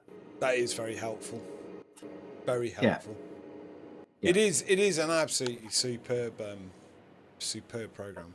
I tell you what, I did want to ask you. At the top right, I've got the power button.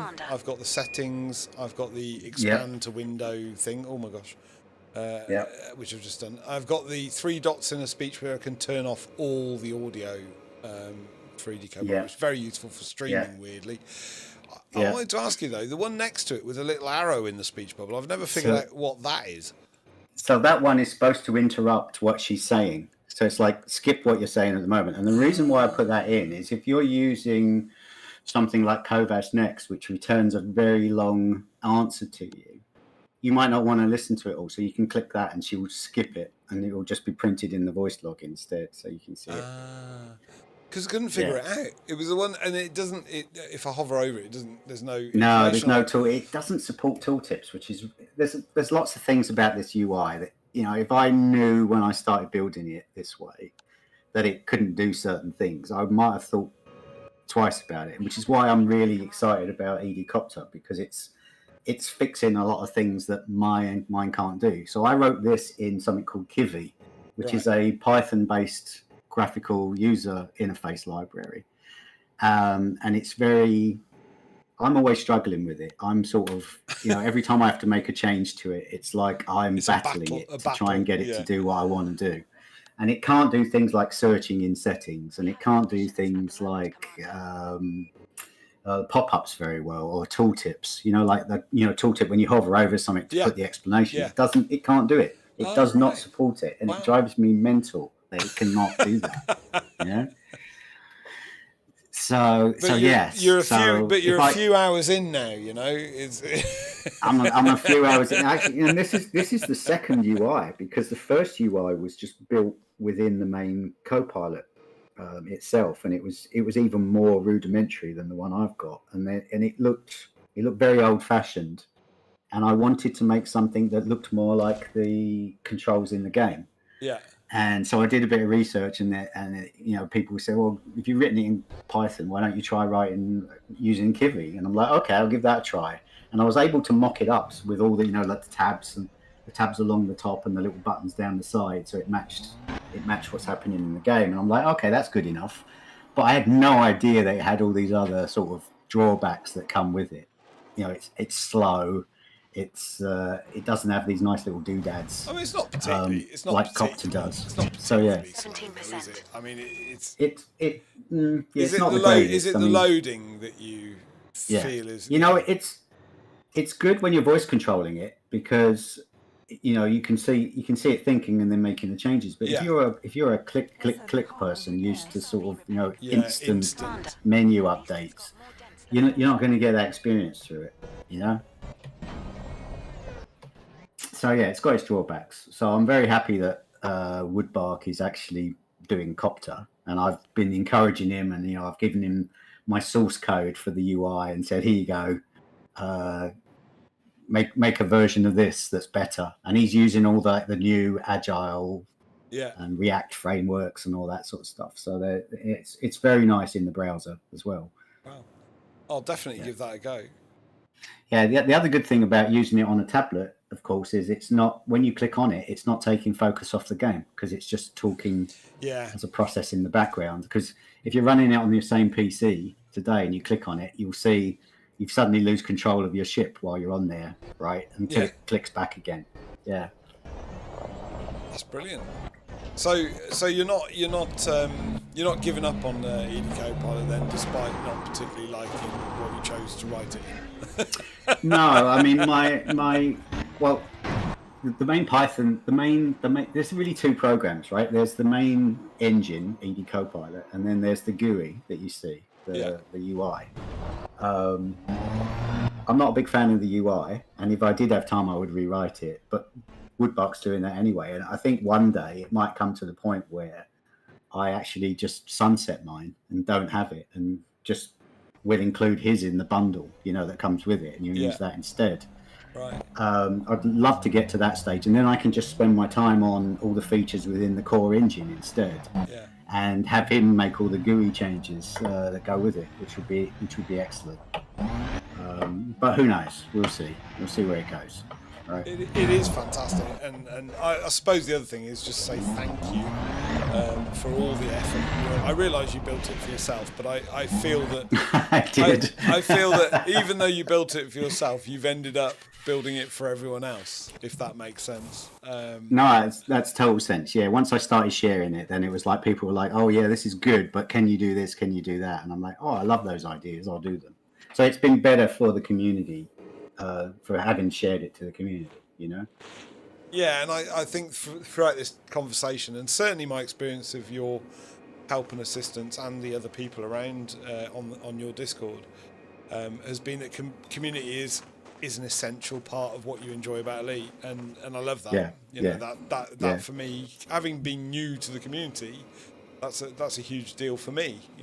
That's been what I've found to be just a joy, really. I joined Distant Worlds 3 purely because I wanted to meet some people, in game or in life or whatever, and it's been such a fantastic experience. Just been very, very pleasant. I have two more questions, and then I will let you go because I'm very grateful for the time you've spent with me. Oh yeah, you're welcome. I have two more questions. Happy to be here. It's good. Are you really? Yeah, no, I've really enjoyed it. It's nice to shoot the shit and play the game and do really badly at races all in the same 2-hour window. Yeah. It's great. What can I say? I again, like I said before, I wanted to create a live stream just to log the Distant Worlds thing, really, but also I am fascinated by other people's experience of Elite. I think Elite is so unique and so different. For all the reasons we've talked about, the fact that community drive a lot of the stuff in it, the community is part of the thing. Then you've got people like yourself and the people who run Inara or Spanch, or there's all the other apps as well to make the game not playable. It's playable without those, but to make the game more quality of life stuff, really, I guess. So my two questions. I have two questions. Do you have any advice for anyone wanting to write code for whatever purpose in the future, given that you have all of this experience of doing it? And if someone was starting out tomorrow, what would you say to them? Don't. No, not at all. I mean, I've had people write to me and say, "Look, I'm trying to write my own program, but I'm having trouble here, and it's not working the way I want it to." And I'll actually share pieces of my code and say, "This is how I did it. Go try." I think it's. I would say if that's what you want to do and that's your passion, absolutely go for it. I mean, there's a big learning curve because you've got to learn how the game sort of communicates, right? You've got to learn the journal. Yeah. And there's a good website for that. There's a section on a site called Read the Docs that has actually the journal interface documented, so you can go in and see where all the different events are and what sort of data it gives you for each one of those. And it talks about the status file as well, which gives you the coordinates of where you are on planets and things like that. So there's lots of resources out there for people to go and do that type of thing. And I would be all for it because I think they come up with excellent ideas. Like SRV Survey's relatively new. I think it's like a couple of years old. All right. I thought it was a long established one. I didn't realise that. No, I mean, when he started it, it was just a way of mapping Guardian sites, and he had this little graphical thing, and but he's really expanded it to add in all this extra functionality now. It's great, and I would just say go for it. If you figure out what you want to do and have a go, right? So it's a lot of work, but it's fun. It's a fun thing if that's your thing. If swearing at the PC and trying to figure out bugs is your thing, then yeah, go for it. Sure. Yeah, I did feel quite bad when I had a bug that you scratched your head. I felt awful about it, really. I don't mind it at all. I find it quite. I like the logic puzzle that goes with trying to figure out what's breaking and how do I fix it. I did get when that there's impression. when there's like 3 or 4 at the same time, though, then that's when I sort of want to pick up the computer and throw it out the window sometimes. You know. Bless you. And then my final question, and again, thank you so much for your time and your care with this, but my final question is, did you go to Hutton Orbital to get your free Anaconda? I've been out there once, and that was pre-SCO days, and I will never go again, I have to say. I can't remember how long it took, but it was like the longest session that we've ever played, just, chugging along, trying to get closer to Hutton Orbital. Yes. But it wasn't for the free Anaconda, thank God. Oh, cat! I've just I never got suckered into that. It's sort of one of those rites of passage, isn't it? You got to do it at least once just to say you've done it. It's like trying to find Voyager in Sol. You've got to go and visit Voyager once. Yeah. But that takes the time. That takes time as well, right? So I think that's the thing about Elite Dangerous. Everything takes time. Yeah. I always say to people, well, on this stream, I don't know about saying to people, but on the stream, I've said quite a few times that both the good thing and the bad thing about Elite Dangerous, in a way, is you're always balancing time versus reward, and you're balancing risk versus reward. The risk versus reward, I think, is particularly fantastic. The time versus reward can sometimes be a little bit frustrating. Which goes back to why I don't play an open, because if I'm trying to do, if I'm busy amassing biological samples, the last thing I want to be is jumped on by someone and blown up as I'm just about to go and hand it all in. I just find that absolutely, no, that's not the game I want to play. No, and I definitely had some experiences, not in open even. I think I had some experiences in early game where you maybe don't have the best ship and stuff, and you're trying to do a mission and you just get blown up at the kind of last second of it, and it's taking you 4 hours. That can be a little bit hair pulling. Yeah, I mean, if it's because of your own mistake, okay, I get that. I mean, the game has so many ways it wants to kill you anyway. But when it's another player that's just out to do it just because that's what they want to role play. Although I have to be honest, I take a bit of exception to that. Yeah, so I'm like, no, not doing that. No, although I have to be honest, I had so the only other interviews I've kind of done on the stream were with quite a funny sequence of events, really. I'd read that in the Discord for Distant Worlds, there quite a lot of stuff about gankers. I've never encountered a ganker. I didn't know what it was. I now know it's a game kill. I didn't know that at the time because I played in Xbox in solo for 9 years, so I had no idea. And so one night on the stream, I decided to get in a unarmed, very weak eagle that I had. And go into open and see how long I lasted. And I lasted 1 minute and 5. Got sent a friend. got sent a friend request by the guy who blew me up. This guy called Ep12. And we had a chat on Discord. It turned out it was a fantastic guy, a really nice guy. So I then, some other people, I think someone had posted on the Distant Worlds Discord, so what's all this daddy of all ganks? So I invited Ep12 and onto the live stream, and he invited another friend of his who was he said he was a better pilot. Brother Sabathius, who's got live stream. He Twitch live streams full time. That guy, he's like on for like 5-6 hours at a time live streaming, and I just can't get my head around that. But they came on and they were fantastic. They were very friendly. They were lovely, and actually, it made me question the open thing because I didn't really understand it. But for them, they do everything in open. That's not strictly true. That's not strictly true. I think Brother Sabathius said some of the stuff they do with colonization, they don't do in open. They'll for the same reasons that you just said. Funnily enough. You've got a purpose. You don't want to be diverted from the purpose, and you don't want to waste your time. But they were really interesting. I've got lots of friends that play PvP that I've met through writing the app, and I have no issue with them doing it. That's fine. It's just that's not how I want to enjoy the game. So I tend to stay away from open when I'm going to places like Shinrada or Desia or places like that. You just know you don't go in there because that's where they're going to hang out, trying to, seal club people, basically. Yeah, definitely.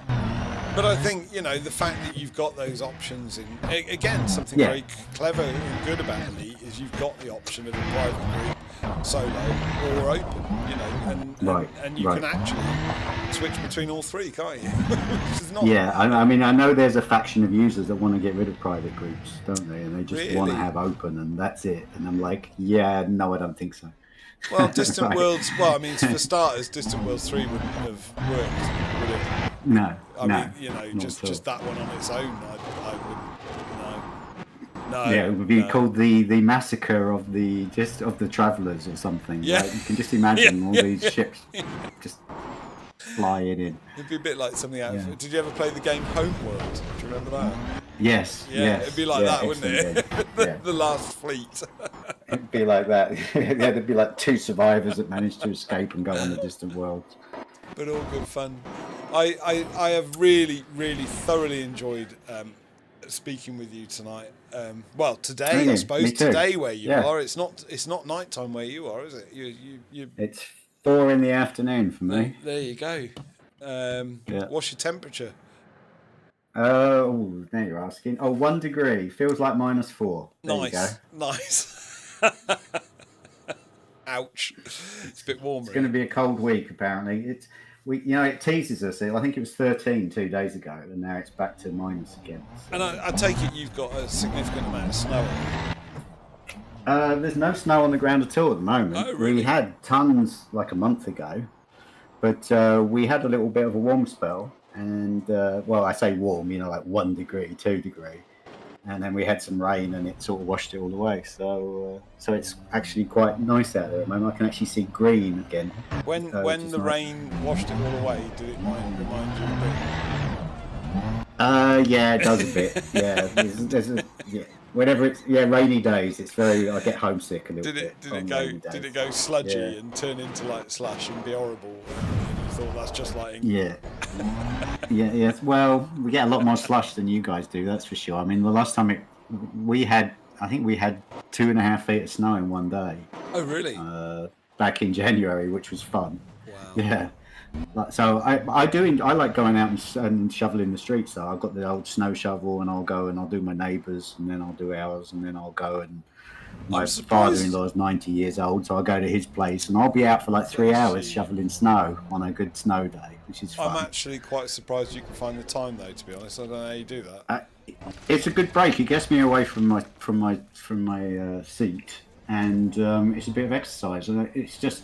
For me, the novelty of all that snow has never really worn off. I've lived here 30 years, but it's like, it's snowing again. I love it. So I'm out there all the time. My neighbours think I'm nuts, but they're quite happy because I do all their shoveling for them. Bless you. Oh, that's hilarious. Yeah, it's good. I enjoy it. I mean, it's weird because it says it's -15 out when you're shoveling, and you go outside, and it's a very dry cold compared to the UK. I feel colder when I go back to the UK and it's like 1 degree or 2 degrees than I do out here when it's -15 and I'm out shoveling snow. The only thing you have to watch here is when it gets to like -25 and you could get frostbite on the end of the nose. You have to keep your skin covered, but it doesn't get into your bones like the UK cold does. It's funny that, isn't it? Yeah. Isn't that strange? Yeah. I've got a friend who's currently, I hope he's watching this. He won't be watching this because he's got no interest in the league. But I've got a friend who's currently a skidoo guide, snowmobile guide in Finland. And they have the same problem there with the frostbite. He's had to do quite a lot of life-saving type training just to be able to go and do the job, I think. Being out, I mean, you got to respect the elements once you're out there and it's that cold. Definitely. Right, because if you make a mistake, you need protection for sure. Yeah, for sure. Maybe cold just thinking about that. Yeah, it's funny though because like I was in the UK in December, and we went to Winchester. We wanted to check out the Christmas market in Winchester, and we went to the cathedral, and in the crypt it was a cold and wet day, and that was it was cold in the crypt. Yeah. And it just got right into our bones, and we could not warm up for like a day afterwards. And then we come home, and it's like, -10, and we're like, we're fine. The minute we come indoors, we're like, oh yeah, this is great. But it's just strange? so different. Well, Just it's how the weird. damp gets you. It's really strange that, because I think last summer it was quite warm in the UK, warmer than average, and there was a load of stuff on like the social media kind of YouTube, TikTok things, and all that, saying that British heat hits different, and I couldn't really understand it. I was quite surprised. But lots of people from hot countries saying actually it's worse in the UK when it's hot. I think that's the humidity. Isn't Yeah, it? it was humidity they were talking about. Yeah, it's the humidity that kills you. Yeah, for sure. We have, our summers here get really hot. We get into like 30s quite regularly. We'll have a couple of weeks where it's in the 30s in sort of August. But again, it's drier, so you don't get that sweat from just walking outside. You know what I mean? And there's only a couple of times a year where you get that, and you get that humidity and the heat together here. But most of the time, it's a much drier heat, which is more pleasant. Same as the cold is more pleasant without all the damp that goes with it. Do you got bears? How British are we that we're sitting here talking about the weather? There you go. Yeah. But you can tell where I'm from. Yeah. Have you got bears? That's the other thing I wanted to ask. Have you got bears? We got bears. Not in Toronto, we don't. No. The worst thing we've got in Toronto is raccoons. There's millions of raccoons in Toronto, so they're a pain in the arse. Well, they like your bins, don't they, raccoons? They just get into everything. They try and get into your bins, and they will try and break into your house if they can. Right? They're quite destructive animals, and they're protected. You're not allowed to kill them, so